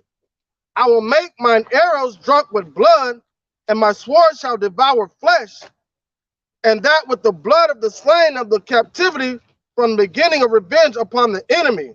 So that's that glittering sword is talking about these missiles, man. And he said, my sword shall be bathed in heaven, and they're going to hit their mark. So don't think, so as soon as the missiles get shot up, don't think all of them going to explode. There's not going to be one dud. They have some duds over there in Ukraine right now. Yeah. They show missiles sticking out the ground. Bro, they showed a couple duds. Or like right here in America, you still got World War II missiles, and you know, and they'll find the duds. There ain't gonna be no duds. Like you saying, yep. Every one of them gonna be shot off, man. Go ahead. Or interjection. Anybody? It's the book of Ezekiel, chapter 21, and more. verse 9. More, right? Son of man, prophesy and say, thus saith the Lord. Right, that's what we out here doing. We out here prophesying, saying, thus saith the Lord, not saying, thus saith me. You know, people get mad at us, but we really out here giving up the message of the Lord. Go ahead. Say a sword is sharpened and also furbished. It is sharpened to make a sore slaughter. Right, that's right. It's furbished, and it is sharpened, meaning prepared to make a sore slaughter. That's how the Lord wants people to feel the pain, man. Just like even more than what he felt when Yahushua went up on the cross, man. And he had to feel all of that pain. See, that's a good one too. Yeah. It is furbished, that it may glitter. Should we then make mirth? That's right. So it's furbished and made ready that it may glitter. All right, go ahead. This is Jeremiah chapter 50, verse 25. The Lord Yahweh had opened his armory and had brought forth the weapons of his indignation. For this is the work of the Lord Yahweh. Right, so the Lord brought forth these weapons and they're prepared for his indignation. You see that indignation, he wanted to bring a sore slaughter, man. Meaning exactly what it says, to burn the eyes and the head, to burn their damn tongues in their mouth, and to eat the flesh off their body while they stand upon their feet. Think about that. You know, and to melt everything that they've built up. All right, so that's what the Lord prepared by getting these scientists to prepare these missiles. A sore slaughter. Go ahead, brother. God. Not no games, you know. It says, for this is the work of the Lord Yahweh, God of hosts, in the land of the Chaldeans. Right, so the land of the Chaldeans represent the elite, the elite bankers. All right, and the land that they own is what? America. Established by the elite bankers, established by Britain. Okay. Precept, anybody? Precept. Go ahead. This is Numbers 35 and 33. So ye shall not pollute the land wherein ye are. Right. For blood defileth the land. Right, and that's what they did. They defiled the land with the blood of the Native American Indians. They defiled the land with the blood of the so-called Negro and the Latinos, man, here. And they still defiling this land with blood. Even though they're talking about Jerusalem, it still goes for this land too. Go ahead, Doc. And the land cannot be cleansed of the blood that is shed therein. Right, so this land cannot be cleansed, right? You can't try to go around and erase the monuments. You can't try to go around and try to, what is that called, man? Change the name of the schools and stuff like that. Critical race theory. You can't try to get rid of critical race theory. See that? By getting rid of critical race theory, they're basically going to do away with the Bible, because the Bible talks about critical race theory, slavery. All right, so they want to do away with the study of slavery that teaches us about slavery. I learned about slavery through school and through Alex Haley, the Roots and stuff like that. Rosewood. Yeah, I learned about that through school. Like what's his name? Columbus. I learned that. Yeah, I learned that he had slaves and stuff like that. So they want to take that out of schools, which really is an attack towards the Bible, because that's where it all comes from. Go ahead, brother. And the land cannot be cleansed It can't be cleansed of the blood that is shed therein, but by the blood of him that shed it. There you go. But by the blood of him that shed it. Who is that? These damn same Edomites and these devils that was up there in that Congress having that congressional meeting about UFOs or UAPs. Okay? So all they doing is having a discussion about something that they have no idea of. Wisdom of Solomon chapter 5. They every time they talk about it, each person that get up there on the stand. So basically we have here something I don't even understand. The next person get up. Yeah, we got here is a ball, and it can't be explained yet. And it got doing maneuvers we never seen before. Well, what's it doing? I don't know. I don't know. What is it? I don't know. I don't know. Where is it at? All right. I don't know. Next. Yeah. You know, I too don't know. It's like a meeting of people that just don't know nothing. You know, so let's keep going. Any more precept? I got precept. This is Isaiah chapter 54, verse 16. Behold, I have created the smith that bloweth the coals in the fire. Right. So the Lord created the scientists that split the atom to create what you would call uranium. Okay. What were they fighting on Transformers over? The Transformers, they was fighting for something called energon. Yeah, energons, yeah. That was like some kind of life substance from the ground that they could get out. Yeah. And it fueled them and it made them stronger. Yeah. But if they did too much like drugs, it destroyed them. Right. That's right. Yep. All right, go ahead. A little bit more. He said he created the Smith, the scientists, especially those damn Temanites, those Germans, to help with establishing the ICBM missiles in World War II. Yep, go ahead. It is back in Isaiah 54:16. Behold, I have created the smith that bloweth the coals in the fire and that bringeth forth an instrument for his work. Right. And I have created the waster to destroy. That's right, man. So he brought forth an instrument for who? The Lord's work, man. All right, an instrument, something that you can use. And he said he brought forth what? The waster to destroy. All right, bringing about what? A sore destruction to waste the whole land. Somebody get that? So waste the whole, utterly wasted. Isaiah 13. Excuse me. That's right, man. So he said what? To destroy the whole land, man. The waster to destroy. Somebody got that? He said he's gonna destroy the whole land. Yeah. Anybody got precept while they looking? I got a precept. Go ahead, brother. This is Proverbs chapter 26, verse 18. Pride goeth before destruction, and a haughty spirit before a fall. And this is going off of the topic that Avocado brother came out with, saying that they think that this place is untouchable, so it's going to be more miraculous when it is touched. And they think think that because they have all this fat, all these riches that they're untouchable. Right. Even China noticed that about America. They got the commercial out from China. And they're like, yeah, all the ancient empires have fallen. Roman Empire. But America thinks it's going to continue forever. And they started laughing. Remember that? I didn't see that. They got a commercial, man. It's China. And they said, yes, but we hold all America's debt. It's in the commercial. I'm gonna look that up. Yeah, he in front of an audience, a Chinese audience, and then he showed America on the screen. And then he showed the Roman Empire, how it fell. See that? But they think America's going to continue forever. No. It got to go. All right. Precept, go ahead, brother. It's the book of Isaiah, chapter 13 and verse 5. Yep, I got you. Yep. Go ahead, brother. They come from a far country, from the end of heaven, even the Lord and the weapons of his indignation to destroy the whole land. Right. What is it? That's why it's called the ICBM missile, an intercontinental ballistic missile. It can go from one country to the other. And it's going to what? Destroy the whole land. He said he created the waster to destroy. To destroy what? To destroy the whole land. Okay? And again, Wisdom of Solomon chapter 11. The Lord could have did it any kind of way. But he chose through this process to do it. Somebody get that Wisdom of Solomon 11? But somebody got the other one? Where he says destroy the whole land. There's another one. Utterly wasted.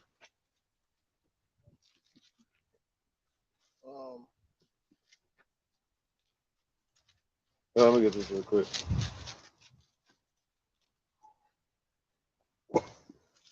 See, it's 60. Wisdom of Solomon 11. Yeah, that's it. First one. Yep, 16:12.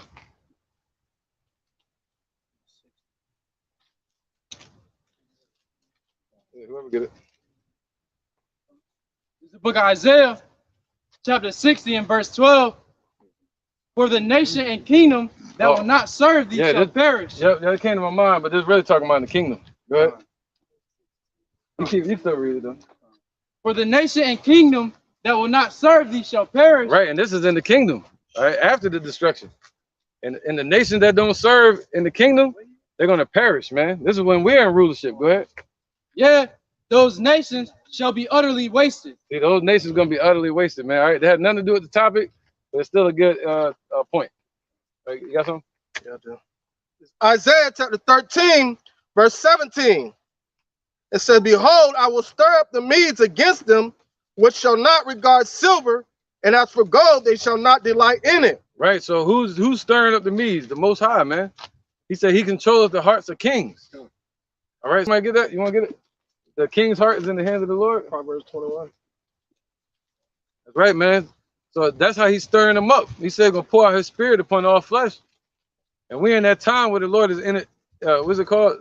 Intervening and establishing his final prophecies, man, for the day of judgment, according to his word, according to his will.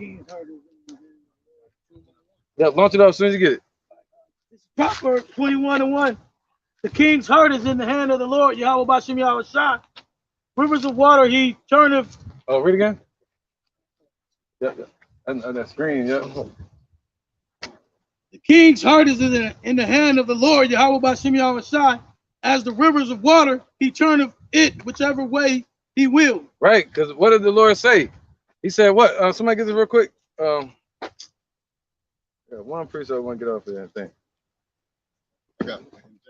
Yeah, go ahead. This Ezekiel chapter 38 and 10. Thus saith the Lord, Yahweh Bashem Yahweh Shah, it shall also come to pass that at the same time shall things come into thy mind. Right. And thou shalt think an evil thought. There you go. Because ultimately that'll be the Lord putting that in that mind. That's right. Or the king. Yeah, and that king is going to be Putin, most likely. I'm about to say you did a lesson on that where he said that that's scripture, didn't he? Yeah, he said that exact scripture. He said that scripture. Yeah. And thou shalt say, I will go up to the land of unwalled villages. I will go to them that are at rest, that dwell safely, all of them dwelling without walls and having neither bars nor gates. There you go. Physically, speak on record, yeah, physically and spiritually, as the people walking around, not knowing what's coming up amongst them, man. Not having the defense, man. As America itself has no defense. You know? There you go. Yeah. All right. Hey, 2/3 of our people, all right, and also these heathens, they have no spiritual defense. All right. When it comes to that, the Lord Yahweh Bashem Yahweh Shah being our defense from evil. It's talked about in the book of Sirach, man. You know. And also, this place not having no physical defense, man. Like, you're going to go up to the land of unwalled villages. I mean, all these missiles that they shoot off going to hit their mark here in America. Right. Right. Somebody get Sirach 18 and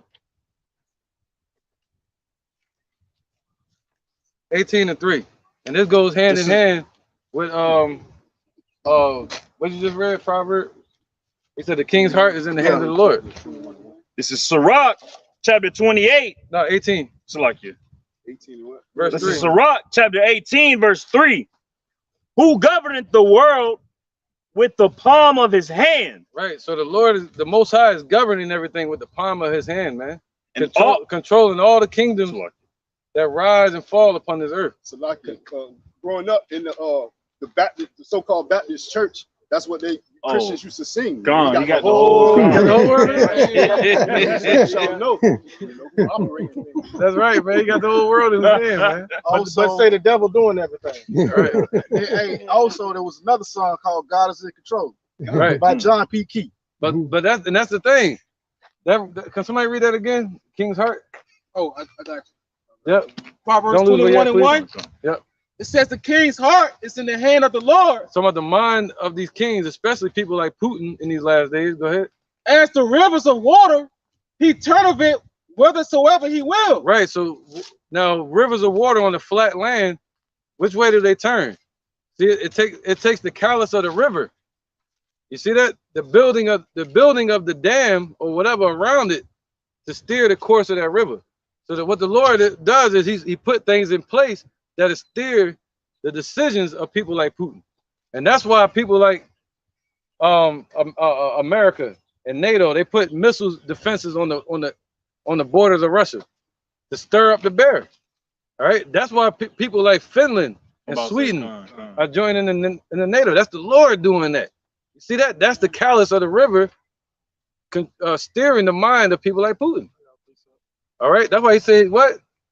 It's like the rivers of what? It says as the rivers of water, he turneth it whithersoever it go. He will. See that? All right, so that's right here on the earth. Okay, so now, you got something to interject with that? Go ahead. This is Wisdom of Solomon, chapter 6, verse 1. Hear therefore, O ye kings, and understand, learn ye that judge the ends of the earth. Give ear, you that rule the people, and glory in the multitude of nations. For power is given you of the Lord, Yahweh Bashim Shai, and sovereignty from the highest, who shall try your works and search out your counsel. So that goes back to Daniel 4:17. The Most High ruleth in the kingdom of men. So anybody that was set up in a power seat, especially in these times, is set up by Yahweh Bashim Shai to perform His will. Right, man. Go ahead, bro. Come Sirach, also known as Ecclesiasticus, chapter 18, verse 3. Who governeth the world with the palm of his hand, and all things obey his will. Right, so what? He governeth the world with the palm of his hand, and all things obey his will. Okay, go ahead. For he is the king of all, by his power, dividing holy things among them from profane. There you go, man. And that's what the Lord is doing in these last days. Pushing the goats to the left and the sheep to the right. And even 2/3 of our people are going to fit into that basket of the goats on the left. All right. So the Lord is making this, it's called the sift. Okay. Precepts. I got one. Go ahead, brother. This is going back onto the angels. Right, yeah, because that's what we're explaining, what the angels are coming to do. What? To deliver and also to destroy. All right. And this one right here, it's like it. But this just shows how tedious, not how tedious, but I'm just gonna get it. This is Tobit chapter 3, verse 16. So the prayers of them both were heard before the majesty of the great power of great God. And that was Tobit and somebody else who was praying with him, I forget. It says, and Raphael was sent to heal them both. That is, say again. Oh, that is to scale away the whiteness of Tobit's eyes, and to give Sarah, the daughter of Raguel, for a wife to Tobias, the son of Tobit, and to bind Asmodeus, the evil spirit, because she belongeth to Tobias by right of inheritance. The self same time came to buy it home, Tobit home, and entered into his house. And Sarah, the David of Raguel, came down from her upper chamber. Yeah. And so as soon as that angel was sent, order was restored, and healing was sent forth as well. And later on in that story, Raphael the angel, he hid who he really was, but he went along with Tobit onto a journey into a different city, and was actually with him person to person, face to face, day to day, day in, day out, helping him on his journey. So that same help that Raphael was doing unto Tobit, the angels can also come down here face to face and help us as well. Yeah, in our times of trouble. Just like they did with Lot. Come on. Right, man. Just like they did with Lot. Face to face. Mm-hmm. Go ahead, bro. This is Psalm chapter 58, verse 9. Before your pots can fill the thorns, he will take them away as with a whirlwind, both living and in his wrath. So that's basically before the pots can fill the thorns, he will take them away both in his living. The living are the elect, and the ones that are in his wrath are 2/3 of our nation and these other nations, man. All right, so simultaneously as he's destroying this place, he's going to give deliverance unto those that are found written in the book, man, the first fruits. Right. Right. That was a beautiful story the brother reiterated, Zariah too. All right, because that also shows that divine intervention of the Lord, man. That goes along with Psalm 91. He gives his angels charge over thee. All right, so you don't dash your foot up against the stone. That's ultimately what's going to be going down in these later times to protect and continue to separate, that separation, man, that divide the sheep from the goat. so he can protect his. Hey, the Lord know how to deliver the godly out of temptation, but know how to preserve the wicked for judgment. Right, because that's when he destroyed Sennacherib. Yep, the Lord destroyed Sennacherib around that time. And he Angel killed like 2,000. Yeah. I can't think of it right now. I think it was 480,000, 180,000, something like that. A lot. 185,000. Like that. Yeah, he killed it. Yeah, and I think it was 681 BC when he died, Sennacherib. Around that time, you know, and then you had SR Haddon take over after him. Yeah, man, his 2 children killed him. Yeah, there's a long story to that. That's a deep story, man. And it shows that the prayers of it was Tobit, right? Oh yeah, that one was Tobit. Yeah, the prayers of Tobit were heard, and the Lord delivered Tobit and Hezekiah at that time. Look at that. Bound up an evil spirit and everything. Allowed for him to take that woman as a wife. Yeah. He came and he order was brought forth when he came. Let's keep going, y'all. Any more chariot scriptures? Yeah. You got one? Go ahead, brother. I don't want to go to Ezekiel yet. I can, but go ahead.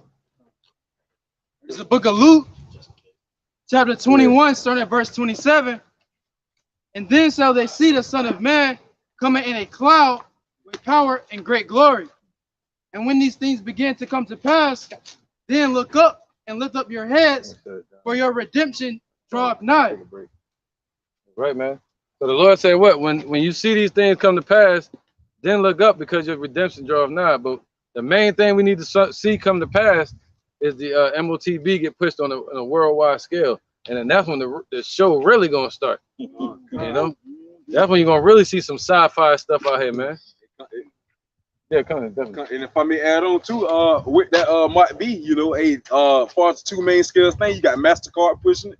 All right, and also you got Amazon with the contactless payment as far as the hand, man. You know, with the wave of a hand, you know, it's all coming, you know. Then you got Elon Musk pushing this whole Neuralink thing, man. All of it's coming into play, just like the other said. All right, once that's getting pushed on that mass scale, all right, hey, then shit, hey, boom goes the dynamite, literally. Everybody else can say it, but we can't.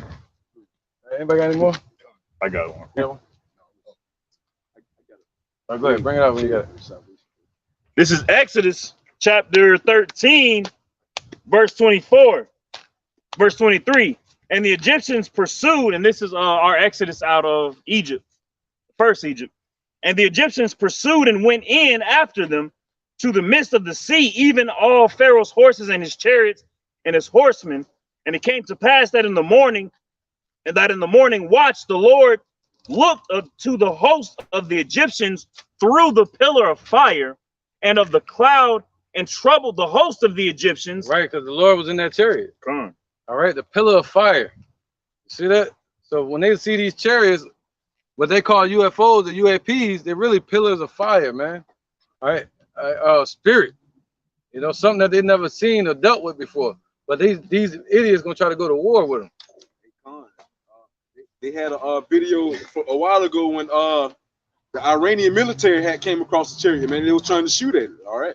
Then you got the chariot just bobbing and weaving through the bullets, man. You got bullets ricocheting off each other, hitting each other, man. How common is that? Right. They got chariots that can go faster than the speed of light. You know, speed of sound and anything you can think of, man. But they're gonna try to shoot a bullet at it. Shoot a cannon at it. Yeah. Oh. Go ahead, brother. This is Revelation chapter 12 and verse 7. And there was war in heaven. Michael and his angels fought against the dragon, and the dragon fought and his angels. I'm glad you brought that out again. No, I'm glad you did. Good. And prevailed not, neither was their place found any more in heaven. There you go. All right. So what's that? It's gonna be a war in heaven, man. War of the worlds, man. All right. The world of Israel, backed by angels, you know, against Esau and his technology. They're gonna fail miserably, man. Oh wait, the scripture that says their wickedness has reached unto the heavens. Bro, they pollute now. They polluting the Shemayim with all their satellites and space junk, because they've had satellites and rocket ships go up into the Shemayim, and they either like break or they explode because of something like that. And then they got to build another one and do it again. They've been polluting the heavens up there. It's dirty. Man. It's filthy up there. Yeah, the junk around the earth. Right. And all that's gonna be cleared up. And we don't know what it's going to be like once it's cleared up. Might just see a whole new vision of the firmament or something. Yeah, be able to see out in the space real clear or something. You never know, man. You know? Yeah, because it's good to get a view of the Earth from space. You know, like I watch space all the time on NASA. Because it just helps understand the spirit realm, man. You know? Looking down at the Earth. Go ahead, This is the book of 2nd Esdras, chapter 15, verses 10 through 12. Behold, my people is led as a flock to the slaughter. Right, our people are being led. All right. What's that? To what? Through their damn education. You know, leading them out into the damn slaughterhouse. Go ahead, I will not suffer them now to dwell in the land of Egypt, but I will bring them with a mighty hand and a stretched out arm and smite Egypt with plagues as before. Right, man. So, yep. So the Lord gonna bring us with a stretched out arm, just like he did back in 1446 BC when we came out of Egypt. All right. He's gonna bring us with a stretched out arm. What's that? That means to literally reach into the fire and get us. You know, stretch it out all the way to find you wherever you're at. In those dark corners of the earth. You know, and what's that? Meaning that goes into Jacob's ladder. Okay, a ladder from the heavens all the way down to the earth. Where angels are going to run to and fro up upon it. Okay, so he's going to reach all the way down, just like he did with Lot. All the way from the heavens, from the Father's throne, he's going to send angels, just like Raphael, all the way down to this earth to deal with the men of the Lord. He said, "The angels of the Lord." Somebody will get that in campus, right, man? They go to and fro from the presence of the Most High.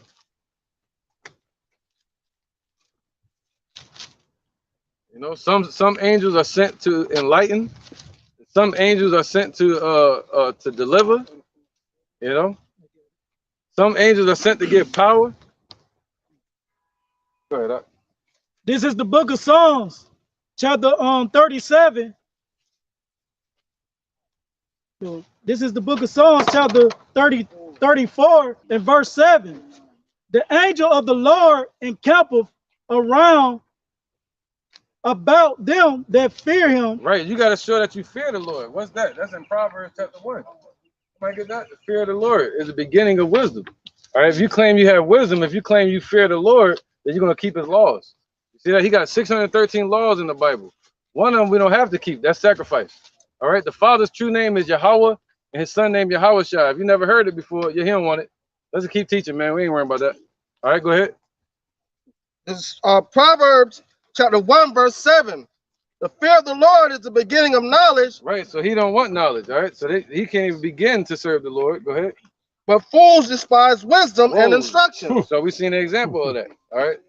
A fool will despise this wisdom and instruction, okay? So, all right, so go ahead. You read? Somebody read? Somebody read. That was it on that? Yeah, that one. Can you read that again? All right, this is the book of Psalms, chapter 34, verse 7. The angel of the Lord encampeth round about them that fear him. Right, that's talking about who? Yahushua. Okay, so Yahushua sends his angels to encamp around you. They set up camp around you, man, and they could be around you and you don't even know it. Just like the brother read earlier with dealing with, who was that? Elisha. All right, go ahead, brother. And deliver of them.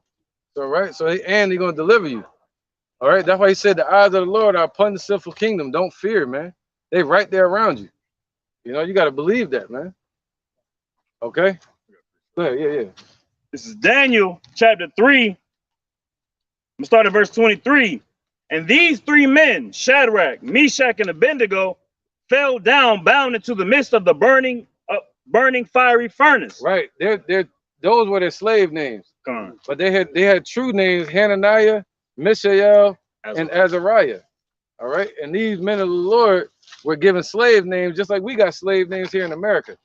Go ahead, brother. Then Nebuchadnezzar the king was astonished and rose up in haste and spake and said unto his counselors, did not we cast 3 men bound into the midst of the fire? They answered and said unto the king, true, O king. He answered and said, lo, I see 4 men loose, walking in the midst of the fire, and they have no hurt, and the form of the 4th is like the Son of God. Then Nebuchadnezzar came near to the mouth of the burning fiery furnace. Right. This one you can understand Yahweh being Iceman. You know, because he got into the fire with these brothers in that giant oven, and he got into the fire with them, and he put a cold mist on them. If you read in the book of Azariah, he put a cold mist around them to where they didn't feel any of the fire. You know, whatever that mist was, it was something. It wasn't no hairspray. Huh? Yeah. Can you get it? I got a quick precept too. Dealing with this? Go ahead. This is First Maccabees chapter 2, and I'm gonna start at verse 51. It says, "Call to remembrance what acts our fathers did in their time, so shall ye receive great honor and an everlasting name." All right, I'm gonna skip to verse 59. It says, "Ananias, Azarias, and Misael, by believing, were saved out of the flame." That's the real name. See that? By believing, they were saved out of the flame. So you got to believe to be saved out of this flame right here. Starting with the adversity and the affliction, and ultimately the fire, the nuclear fire, right? The lake of fire that's going to be burning this place, America up. Oh, go ahead. That was a great precept. You got more? Yeah, I got one. Right after this. All right, this is Zechariah chapter 13 and 8. "And it shall come to pass that in all the land, saith the Lord, 2 parts therein shall be cut off and die, but the third shall be left therein. And I will bring the third part through the fire, and will refine them as silver is refined, and will try them as gold is tried. They shall call upon my name, and I will hear them, and I will say, it is my people, and they shall say, Yahweh is my power." Come on with it, man. All right. So that's clear. That was beautiful, man. And that fire starts with the adversity, the persecution, man, that's coming. For you not getting the MOTB and such. You know, all hell breaking loose out here. But then ultimately, what? The nuclear fire, man. The Lord said what? They should be brought through the fire. Okay, like he just read it. All right, and the righteous shall scarcely make it. Go ahead, brother. This is the song of the 3 holy children. Yeah, kind. And I'm gonna start at verse 25. It says, "But the angel of the Lord came down into the oven together with Azarias and his fellows." Right. We know that this angel was Yahweh, just like Yahweh is going to come down into our hellish and into our hell upon earth. Our oven. All right, America, the furnace of adversity. Go ahead. "And smote the flame of the fire out of the oven." Right. So he smote it out of the oven. That's when the big flame went out of the oven. Go ahead. "And made the midst of the furnace as it had been a moist, whistling wind." See that? That's David Iceman. So he made the mist in the midst of the furnace. It turned into a moisture, cool wind. Kind of like how you be in like a deep freezer, you hit in it. Yep, that's right, man. Go ahead. Negroes, Latinos, Native Americans are the Israelites of the Bible, man. That's right, man. So that the fire touched them not at all, neither hurt nor troubled them. See that? Neither hurt nor troubled them. They weren't even worried about it. That's why the Lord said the elect at destruction and famine, they're gonna laugh, man. All right. At destruction and famine, the elect of Israel, the Negroes, Latinos, and Native Americans, they're gonna laugh. You want to hear what's going on. And you know, the Persians, they're going into slavery too. That's right, brother. All right, peace, man. That's right, man. The Persians going into slavery. You know, walking like he already know, man. Hey, keep going, man. Later Who on, walks like that? You know what I'm saying? Later What was on you in doing that, I mean, I'm just saying, bro. Anybody come from the party walking like that, unless you know. Depends on what kind of party. You know, we come from a party, you gonna be like, yo, boy. You might let him hang. He might have came from the sausage party. You never know. You know what I'm saying? He like he came from the garden of cucumbers. Hey, bro. This is Sirach, chapter 2 and verse 10. You got the hemorrhoids, man. Look at the generations of old and see, did any trust in the Lord and was confounded? Or did any abide in his spirit and was forsaken? That's right. Or whom did he ever despise that called upon him? Right. For the Lord is full of compassion and mercy, long suffering, and very pitiful. and forgiveth sins and saveth in the time of affliction. Woo! It saves in the time of affliction. That's why the Bible said, blessed is he that readeth, and they that hear the words of this prophecy, man. You got to read. You got to read, man. When you feel like you read enough, you need to go back and read again. You know, the moments when you're thinking to yourself, you should always have your Bible with you, reading. All right? Pumping. Just like you in the gym. Just keep pumping. Just keep. That's right. Pumping that brain. Precept, go ahead, bro. It's going back to First Maccabees chapter 2, and I'm gonna start from 51 again. It says, "Call to remembrance what acts our fathers did in their time, so shall ye receive great honor and everlasting name." All right, skip to 58. It says, "Elijah, for being zealous and fervent for the law, was taken up into heaven. Ananias, Azarias, and Mishael, by believing, were saved out of the flame. Daniel, for his innocence, was delivered from the mouth of lions. Ooh. And thus consider ye throughout all ages." Right. Daniel was delivered twice from the mouth of lions. You see that? "That none that put their trust in him shall be overcome. Fear not then the words of a sinful man, for his glory shall be dung and worms." There you go. So who is that talking about? People like Biden, you know, people like Trump, people like Nathaniel 7, people like TD Fakes, you know, people like Shaquille O'Neal, these damn Masons, these damn rosters like who is that? Damian Marley and them? Scientologists like Will Smith. Will Smith and I forgot the dude that played in Speed. Keanu Tom Reeves. Cruise. Tom Cruise. John Travolta, real Manifest Destiny, Oprah. What's it? Tyson, Neil deGrasse Tyson. Neil deGrasse Tyson, the science. All of them gonna be confounded, man, when they realize that this is not about a group of men discussing something in secret. This is about a secret that's being discussed out in the open amongst a group of men. For the world to see. For everybody to have an opportunity and a way to repent. So nobody has no excuse when judgment comes. The Lord, when he brings this judgment, is going to be justified and righteous, man. Because he gave everybody a chance to turn to him and to hear about him. Every time there's something serious on a movie, there's always a small group of people in a secretive room and a secretive building discussing the problem that affects the entire world. And you have to be like really, really in the know. You have to be a higher up individual to know what's really going on in the world and stuff like that. But really, because it concerns everybody, everybody is being alerted to it. That's why Yahweh Shem Yahushua has us, would you say, regular, everyday people out here discussing what's happening regularly every day. His prophecies coming forth. Him controlling this world. So make it 2 Peter 1:20. He revealing his secrets to his servants, the prophets. Yeah, look at that one too. So we the true illuminated ones. 2 Peter 1. He got it. This is 2 Peter chapter 1, verse 20. Knowing this first, that no prophecy of the scripture is of any private interpretation. There you go. There ain't no private interpretation, no private meetings, none of that. All right. So what place does masonry hold in this world besides with these damn devils? You know. Go ahead. This is Amos chapter 3, verse 6. Shall a trumpet be blown in a city, and the people not be afraid? Shall there be an evil in a city, and the Lord hath not done it? Surely the Lord Yahweh Shem Yahushua will do nothing, but he revealeth his secrets unto his servants, the prophets.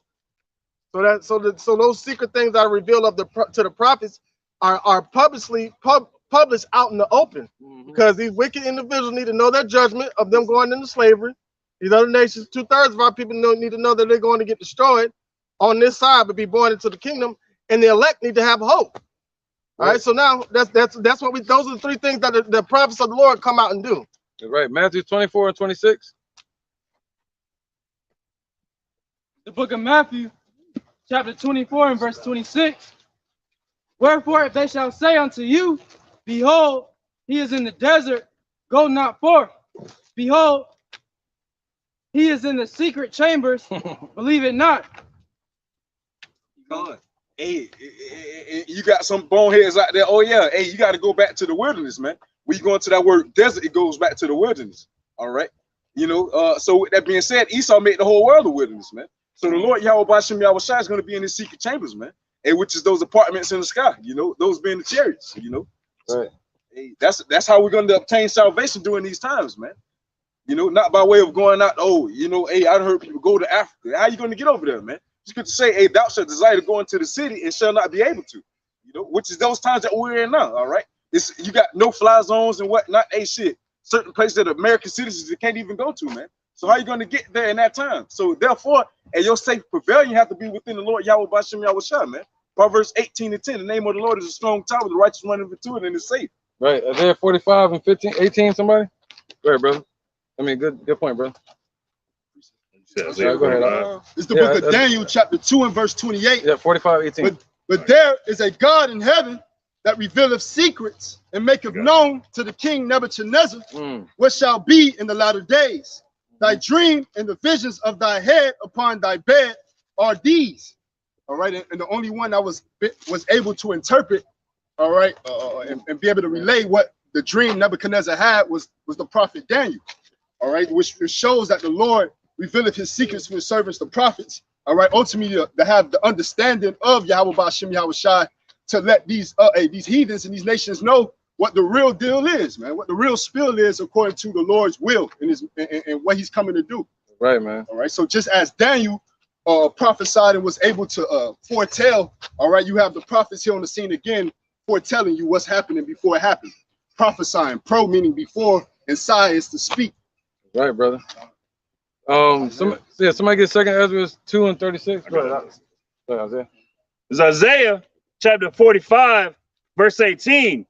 For thus saith the Lord that created the heavens, God himself that formed the earth and made it. He hath established it. Right. He created it not in vain. He formed it to be inhabited. I am the Lord, and there is none else. That's right, man. Go ahead. I have not spoken in secret in a dark place of the earth. That's right. See, just like us, we're not speaking in secret. The Lord tells us what he tells us in secret, go out and speak openly. So the Lord is saying he ain't speaking secrets, just like Isaiah, you know. Isaiah didn't speak in secrets. It's not about some Masonic secret meeting. This is about speaking everything openly. Shalom. All right, go ahead. I said not unto the seed of Jacob. Right, the seed of Jacob, the Negroes, Latinos, Native Americans. Go ahead. Seek ye me in vain. I, the Lord, speak righteousness. I declare things that are right. There you go, man. So what is there to be ashamed of? What is there to hide? He said, what? You're not supposed to hide your candle under a bushel. A bushel basket is something you would cover the light with or dim the light with. And the Lord said also, why trim your ways to seek love? All right, so we're not supposed to hide this. Okay, a lot of Masons, what do? They hide their beliefs. You know, they operate around you and you don't even know it. You'll be working with them for years. And you don't even know they're throwing up devil hands and symbols and all this. And they excelling in their career because they got other Masons there and other fraternities. When that goes back to what? The Greeks. That goes back to Hellenism, paganism. See that devil worshiping, man. The highest top degree Mason was who? Albert Pike, the one that came up with the World War III plan for the Illuminati. And in that plan, Albert Pike said what? It's called the book was called Morals of Dogma. I'm sure Esau heard of that before. It was called Morals of Dogma. And in that book, he said the God that they serve, the light is Lucifer. So these damn Masons, they worshiping the devil. It ain't nothing to play with. We in the last days. Precept. It's time to get past all this stuff, man, and get over it. Go ahead. And this is the book of John, St. John, chapter 8 and verse 44. Ye are of your father the devil, and the lust of your father ye will do. Right. He was a murderer from the beginning, and abode not in the truth, because there is no truth in him. Right. When he speaketh a lie, he speaketh of his own, for he is a liar and the father of it. That's right. He's showing you if the devil is your authority, that's what the word father means, authority, then you're of those lies. That's what he's saying right there. All right. Because when Esau speak a lie, the Lord said they're the father of it. So they kind of you know, what is it called when you prescribe the lies?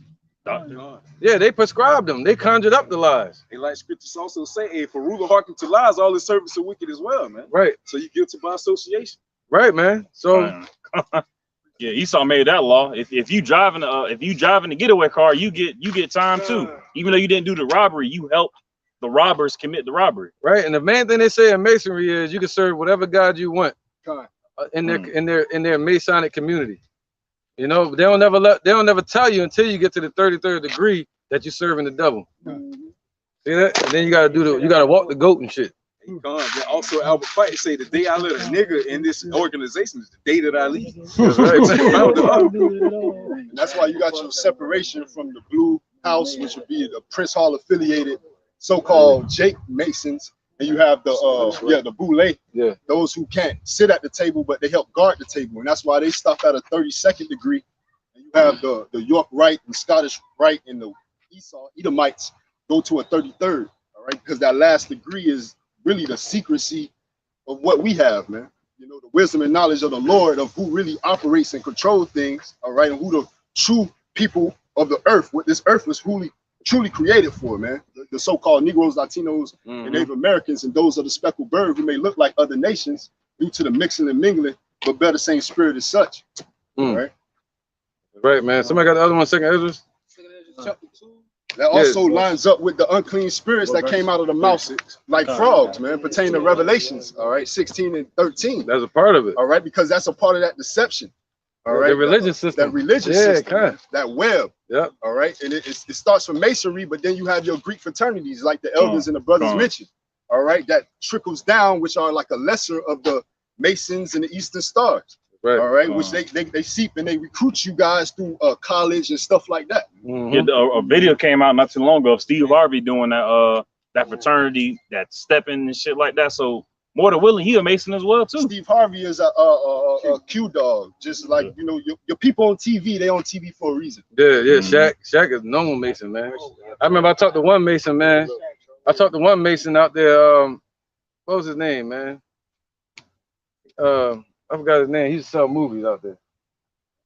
KC. Dude used to sell movies. He was a Mason. Remember KC? Yeah. You know, I ain't lying. Yeah. And I taught him the scriptures. And that was the night I talked to your brother. Yeah, midget dude, but he a little old, you know, midget, short midget older. But he got a twin. Anyway, I talked to him. Same night I talked to your brother. And he threw his ring. He threw that Masonic ring in the damn lake. He took that shit and denounced it. Threw it in the lake. You know, so it can be done. You can denounce these things, man. You know, you can denounce the witchcraft. The Lord said there should be no enchantments against the children of Israel. So you ain't gotta be afraid of it. All right, somebody get that Second Ezra real quick. This is the book of Second Ezra, chapter 2, verse 36. Flee the shadow of this world, receive the joyfulness of your glory. Right. I testify my Savior openly. Whoa, he testified the Savior what? Openly. Openly. And that's what we're supposed to do. Your testimony is supposed to be given openly, man, not in secret. Okay? I talked to one guy before. He said, yeah, us Masons, we just a group of men that discussing something in secret. That's why I'm going this route. All right? Because the Lord said he testified. We testify our Savior openly, man, on the open. Proverbs 1, it says, wisdom cried without in the streets. She uttered her voice in the chief place of concourse. All right. Also, free to receive, freely give. Right. That's right. That's where you find everybody at. Like, you try to find people so you can get, you know, put this word out there. 2 Samuel 5 and 11. Because a lot of these Masonic temples, they're built off the mind frame and mindset going back during the times of Solomon when they had Masons show up. But they misunderstand what that word Mason means. Get this real quick. Go ahead, brother. It's 2 Samuel chapter 5, verse 11. These are the Masons that showed up dealing with Solomon and David. And Hiram, king of Tyre, sent messengers to David and cedar trees and carpenters and masons, and they built David a house. See that? That's all a Mason supposed to do. It's called a brick mason. My grandfather, he's a brick mason. That's all that is. A builder. Right, a builder. Right, and that's why they deal with. That's why they have the angles and all that. You could they make the little compass and square.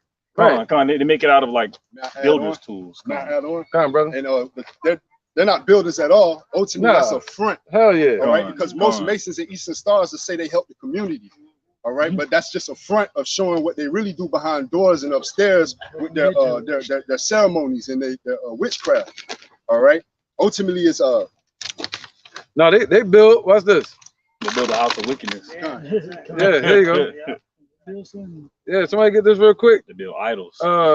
Isaiah 14:21. Yep. This is Isaiah chapter 14, verse 21. It says, prepare slaughter for his children, for the iniquity of their fathers, that they do not rise, nor possess the land, nor fill the face of the world with cities. See that? Yeah, they've been building, all right. Building devils. Yeah, building some demonic shit. Man, listen, you see that courthouse up in Philadelphia, man? It was built by some it was designed by this pagan artist. I forgot his name, man. But he designed all the ghouls and goblins. They call them warlocks. Gargoyles.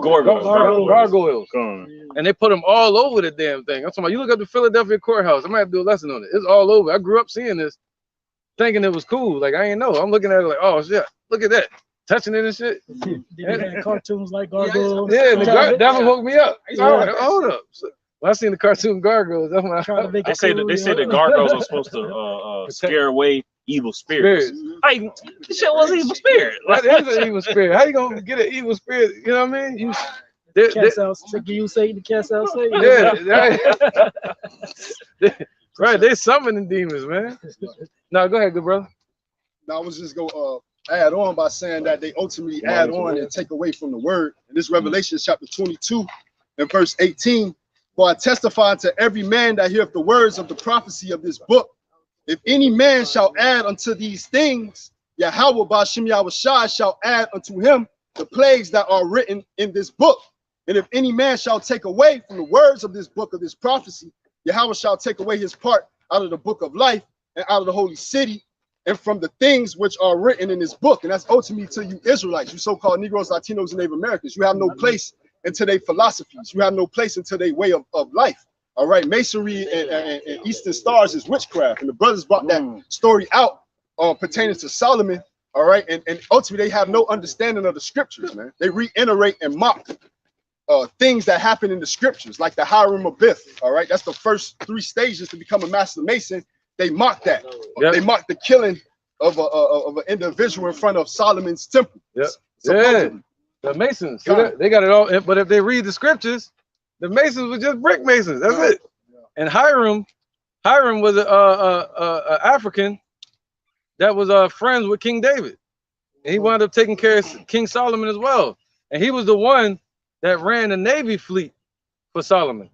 All right, and Solomon would send people like Hiram over to the Americas to get things like peacocks and giraffes and such. So Solomon would have all kind of animals that people didn't know. So Solomon already knew about America. All right. Solomon already knew about this place. Damn, this tastes good.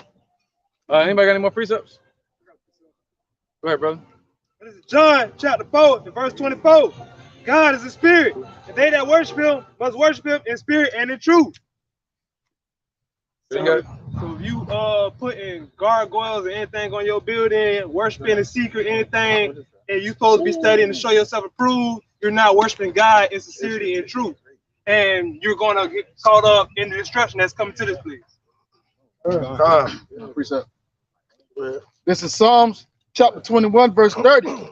There is no wisdom, no understanding, nor counsel against the Lord Yahweh Ba'Shem Yahushua. So all this masonry, all these other philosophies, doctrines, and beliefs, and understandings, and other ways of supposed understanding, they don't stand against Yahweh Ba'Shem Yahushua. These other counsels ain't nothing coming up against the counsel of Yahweh Ba'Shem Yahushua. It's nothing coming up against this truth. Nothing stands. This is the book. This is the book of First Maccabees, chapter 1 and verse 11. In those days, when went there out of Israel wicked men who persuaded many, saying, "Let us go and make a covenant with the heathen that are round about us. For since we departed from them, we have had much sorrow." And that's ultimately what these jakes do. They know they can't sit at the table, but they help guard the table. They can't beat them, so they want to join them. You know, they think that little tag of having a little compass and square on their car, on their vehicle, they can escape judgment. You Hey, Esau might give you a slap on the wrist, but ultimately, Yahweh Shem Yahweh Shah, you're not escaping that judgment. And you know what's funny? The majority of Jake that I see, well, just here in Jacksonville and just in my life, every Jake that I see that's a Mason, they always live in the ghetto. Maybe that's what the G stands for on the symbol. Nah, but you know the G on the Masonic symbol, you know the G, you got a G on it, right? It represents the Jesuits. All right, they spell Jesuits with a J, but if you look at the ancient way of spelling Jesuits, is with a G. All right, so it goes back to the Jesuits, man. The Jesuit order that's still over there in the Roman Empire today. You can look it up, and they're running everything from that place. You gotta look it up, man. It's called the Jesuit. All right, they still running everything, man. And that's when you start falling into the family of the Rothschilds. Precepts, anybody? The top of the top Mason is the be a Rothschild. Yeah. And that's when you can communicate directly with the elites. That's you can call plays and get away with murder. Yeah, that's right, man. Go get away with Yahweh Shem Yahweh Shah. You can get away with the murder of Israel. Right, what's that? Sit in the dust? Virgin daughter. Yeah, virgin daughter of Babylon. Right, man, because America's in nothing but confusion. You know? They don't know what the hell going on. They're seeing these UFOs, they're seeing chariots, and they're calling them UFOs, unidentified. Ever since the 1960s, they've been saying unidentified. And now today they got a new name called UAPs, setting up new agencies to go against them. You know, they had another name called Foo Fighters. But they all they call is what? The chariots of Yahweh Shem Yahweh Shah, man. The chariots of the Lord. Not chariots that you ride on with horses. Chariots. Yeah, chariots means something that's ridden. Yeah, that you ride on. We came over here in slave ships. We trying to leave out of here in style. You know, in the chariots of the Lord, man. Isaiah chapter 48, verse 1. Come down and sit in the dust, O virgin daughter of Babylon. Sit on the ground. There is no throne, O daughter of the Chaldeans. Right. But thou shalt be no more thou shalt no more be called tender and delicate. Right, man. See that? See, that was that little horn that was full of eyes. You know, now them eyes being put out. So what? They got surveillance. So what? They see everything. So what? They got all kind of investigators and intelligence, secret services, and all these different societies and stuff. You know, and agencies. The Lord, they still don't know about the Lord. What's that? Wisdom Solomon 5. Look at that. Ended with that too. Go ahead, bro. When the Lord show up, they're gonna try to close some of them eyes. They ain't gonna want to see. Right. They ain't want to see when the Lord shows up. Yeah. What's that? Somebody got that astonishment. He comes to the astonishment. Start precept. Go ahead, Doc. It's Revelations 1:7. It says, "Behold, he cometh with clouds." Right. He's coming with the clouds, man. He's not gonna be by himself. It's not gonna be just one giant chariot. It's gonna be that giant chariot that Yahweh Shah riding in. And he's gonna have multiple angels in there with him, and he's gonna have other chariots with him as well. He's coming with the clouds, with the chariots, just like in Mount Sinai. Go ahead, brother. It says he cometh with clouds. 20,000 and more. And every eye shall see him. And everybody's gonna see him. Do that mean he's gonna project his face on the cloud? No. You know, that don't mean that. What it means is every eye gonna see him. You're gonna see the chariots all over the world. And just like on that movie, it was no, it was a movie that came out not too long ago. The Fourth Kind. The fourth wave, fifth wave? Fifth wave. Remember, like standing up like a pillar? Arrival. Man, watch that one. If you watch Arrival, that's more likely how your house shot gonna show up. And that language they were trying to read on there remind me of like Paleo Hebrew. It a little bit. That's not just the mindset. And the fact that they can see behind and forward in time. Right. Once they understood the language. Yeah, and they was like they built it and they were gonna meet him here, and this time that always got me thinking about Yahweh Shai, how he was like, I'm gonna meet you in the future. I'm gonna meet you at a specific moment in the future, and that's now. They came this time to study, to give us their language. Right. So that way, thousands of years later, they knew that they were going to be at war with a certain alien species, and they were like, in that time, we're gonna have to come back and get help from y'all. Come on with it, man. So that's what Yahweh Shai did. So that movie called Arrival, right? Right. Go ahead, finish reading. Revelation 1:7. It says, behold, he cometh with clouds, and every eye shall see him. Right, every eye going to see him, man. Just like on War of the Worlds, just like on Battle of Los Angeles. Go ahead. And they also which pierced him, and all kindreds of the earth shall wail because of him. Right. So and also those that pierced him, the nigglets amongst our people that were right there selling out Yahushua to the Roman Empire. Most of these jakes walking around here today, they're gonna see it, and they're gonna be crying and wailing like a wailing woman. And also the kindreds of the earth, the other nations of the earth, gonna wail too because of Yahushua. You see that? They're gonna be crying, trying to run from him that sitteth on the throne, but they ain't gonna get away. They're gonna be running like roaches. They're gonna be running like Adam and Eve, trying to hide. When that light comes down, yeah, when that light shines, like, oh shit. That's right, man. All right, like roaches. That's right, man. Anybody got anything? Go ahead, brother. Yeah. It's the book of Matthew, chapter 24, verse 14.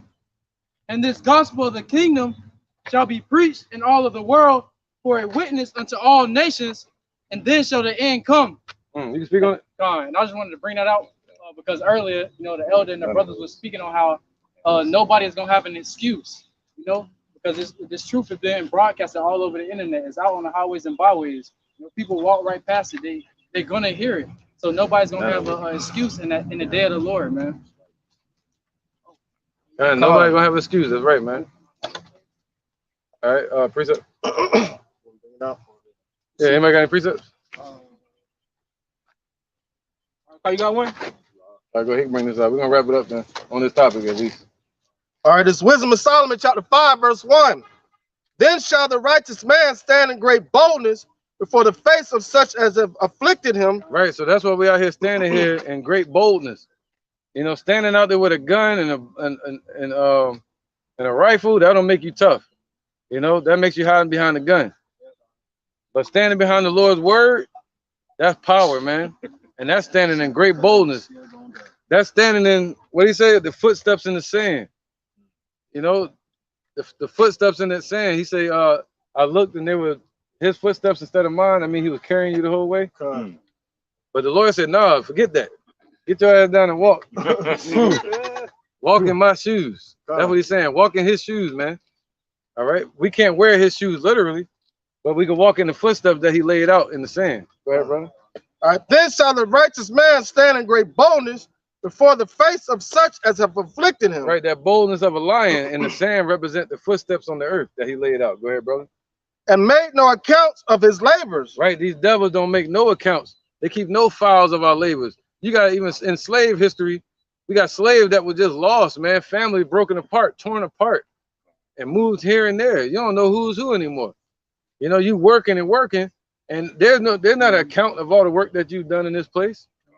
It's called sweat equity. It just goes to nothing. All right. When they see it, they shall be troubled with terrible fear. Right, and they keep no account of everything our people built in slavery. That's why the Lord said in Habakkuk 2 that the beams are going to cry out to him. There's going to be a witness against these devils for everything that these devils built off the backs and bloodshed of our people. He said, what? Again? When they see it, they shall be troubled with terrible fear. Right, the Congress that just held that Congress, all right, the Congress meeting about the UAPs. When they finally see it, you see the trouble, but you don't see that fear yet. But when they see it with their own eyes, they're gonna feel that terrible fear that those Navy pilots and those Air Force pilots have been feeling. When you hear them tell the story, they scared. And they tell it with a completely different mindset because they're actually up there. I was trying to look at these clouds and I couldn't look at them correctly because there were clouds at different levels. Yeah. And so the airplane pilots, they have a different level of looking at them. Yep. And so like you just said, they tell it with fear. Yeah, they tell it with fear, well, and amazement. That's what he said. It was very intriguing. You was astonished. Somebody get that? Come to the astonishment of them that dwell on the earth.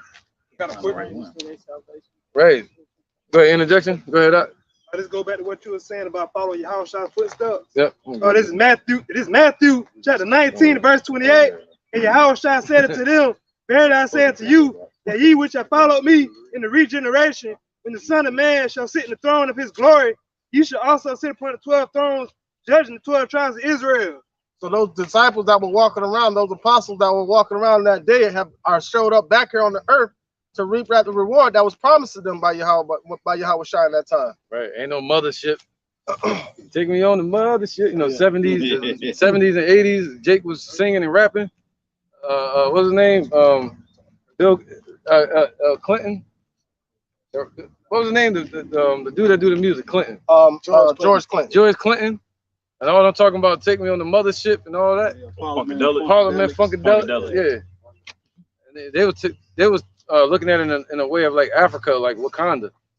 But like Apostle Har always saying, we always say the real Wakanda is Israel, man. You know? We're gonna have that technology. We're gonna have that power. Right. When you speak about the men of the Lord, that they the space, man. You know? Go ahead, brother. We'll read. All right. Verse, this is Wisdom of Solomon 5:2. When they see it, they shall be troubled with terrible fear, and shall be amazed at the strangeness of his salvation, so far beyond all that they look for. And they right. No, you're right, because it's gonna be strange to these people, man. So far beyond all that they're looking for. They think it's the Chinese and Japanese. I mean, Chinese and Russians, and what they call adversaries. They think it's their technology. Or they think it's ET out there since the 60s. You know, little flat cheesesteak looking head. You know what I'm saying? But no, it's the angels of the Lord. All right, Yahweh Shai and his angels, man, they look like men. Glorified giants. Go ahead, brother. Wisdom of Solomon 5:3.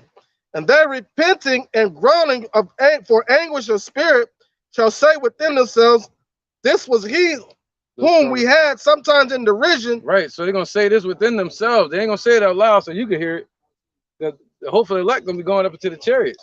So the Lord don't care about that. You don't even need to hear it. The Most High gonna witness it for you. He gonna hear them say it within themselves. Like I should have listened. I should have listened to them brothers. All right, go ahead.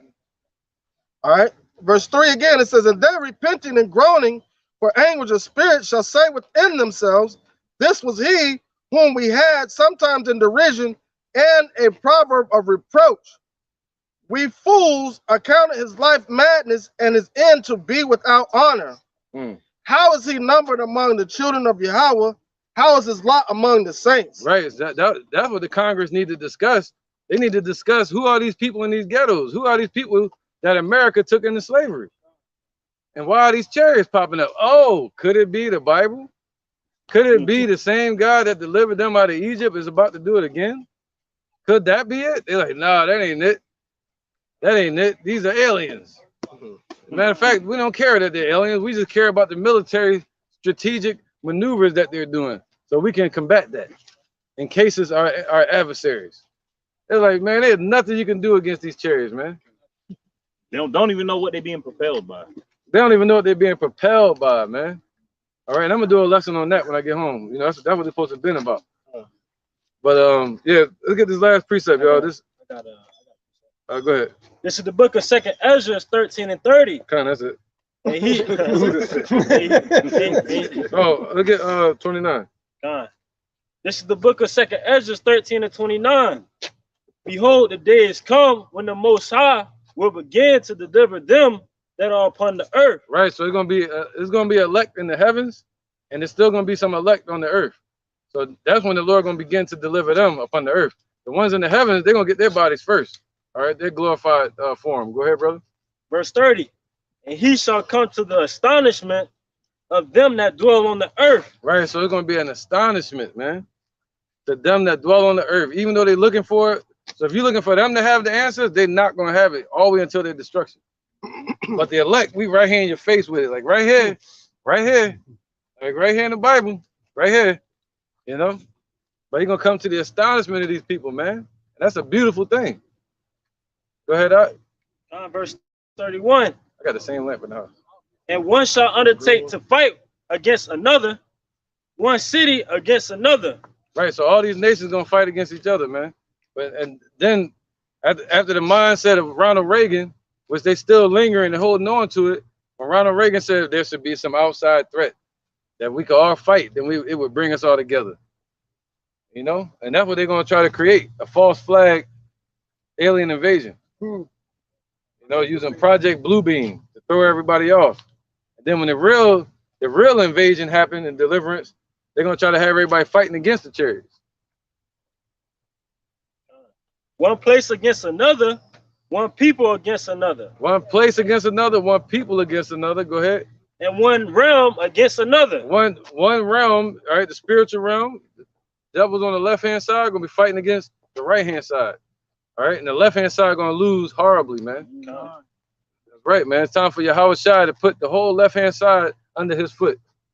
You know, I'm talking about even in the human world. Go ahead, out. Verse 32.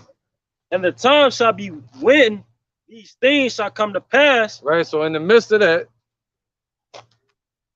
and the signs shall happen which I shewed thee before, and then shall my son be declared, whom thou sawest as a man ascending. Oh, so that's the one we saw as a man ascending, man. Where you at? Verse 32. Verse 32. Hold on, I don't want to go that deep. All right, my bad. Yeah, go to 33. Verse 33. And when all the people hear his voice, every man shall in their own land lead the battle they have one against another. Notice he said every man in their own land. Why? Because there's going to be a world war going on. There's going to be proxy wars, all kind of wars happening in different lands. So they're going to leave the battle they fighting against each other, like over there in Ukraine, and they're going to turn and fight against Yahweh Shai, the chariots. If I may add on, just like how that's why he said all over the world. So there's going to be chariots all over the world. Go ahead, my bad. It's like, just like how America, you know, basically, oh yeah, have all these UFO, UAP sightings, man. Hey, oh yeah, is this Russia's? Is this China's? Hey, Doom not willingly knowing that shit not theirs, that put Doom in some type of fear too as well, man. Because hey, no, this ain't ours, man. Is they bluffing? Because this not ours, so shit. Hey, that's having Doom in fear as well, man. So when that time comes, when they actually do see that they were speaking on earlier shit, hey, shit, we need to team up, man. Shit, we need to go at this.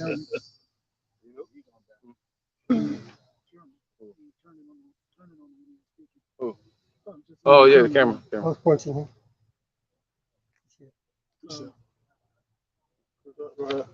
This Revelations chapter 11 and verse 14. The second woe is past, and behold, the third woe coming quickly. And the seventh angel sounded, and there was great voices in heaven saying, the kingdoms of this world are become the kingdoms of our Lord and of his anointed, Yahweh Shai, and he shall reign forever and ever. Yeah, that means forever and ever, man. That don't mean for a short period of time. That means forever and ever. All right. And he said what? That was the seventh trump. We already read about the sixth trump earlier. You know, and the seventh trump, that's what? The destruction. And he said that's when the kingdoms of this earth are going to belong to the Lord, because they're not going to be destroyed. The main place that's going to get destroyed is America. And these other nations and kingdoms, they're going to be given over to the men of the Lord under Yahweh Shai. All right. And Yahweh Shai is going to be king over them. See that? So, hey, any more precepts? You're good? We can wrap that portion up, man. But I can't wait. I'm going to go into this Ezekiel chapter 1. But there's a lot of history, so I'm going to show some pictures and stuff too. So, but it's all good, man. Hopefully y'all was edified, man, because the Congress, they're going to try to throw a smoke screen out there, man, because they don't know, and they expect everybody to go to them for answers. That's why they said what? They shall no longer stay upon them that smote them, yeah. But they say they don't know so eloquently. Yeah, right. Like, so I'm a professor and such and such. And they proclaim all their titles that they have. And they're like, so this right here, I don't know, but I got a theory. It's like, right, you just, you know what I'm saying? Anybody can have a theory. He's a scholar of I don't know, not the unknown.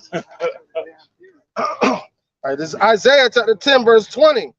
And it shall come to pass in that day that the remnant of Israel, and such as are escaped of the house of Jacob, shall no more again stay upon him that smote them, but shall stay upon the Lord Yahweh Shai, the Holy One of Israel, in truth. There you go. See that? So you ain't gonna follow the Congress, you ain't gonna follow the government and these schools and Steven Spielberg. You know, you're gonna follow Yahweh Shai, man. Okay, in truth. You see that? And that's what we want, the truth. And the truth is that those UAPs or UFOs are the chariots of the Lord. And they're coming to destroy as well as deliver, you know, at the same time. Okay, so with that, we're gonna end it there, man. You know, this portion. And we're gonna say, Kal, Halayim, La, Yahweh, Hashem, Yahweh Shai, Hashem, Ha, Rakah, Kodash, Mama. All right, double honor to the elder apostles, the GMS, and the elders. Shalom to you, Akim, and Akwatim, and children that believe in sincerity and truth around the four corners of the earth. Shalom. Shalom. Stop it? Yeah, you can stop it.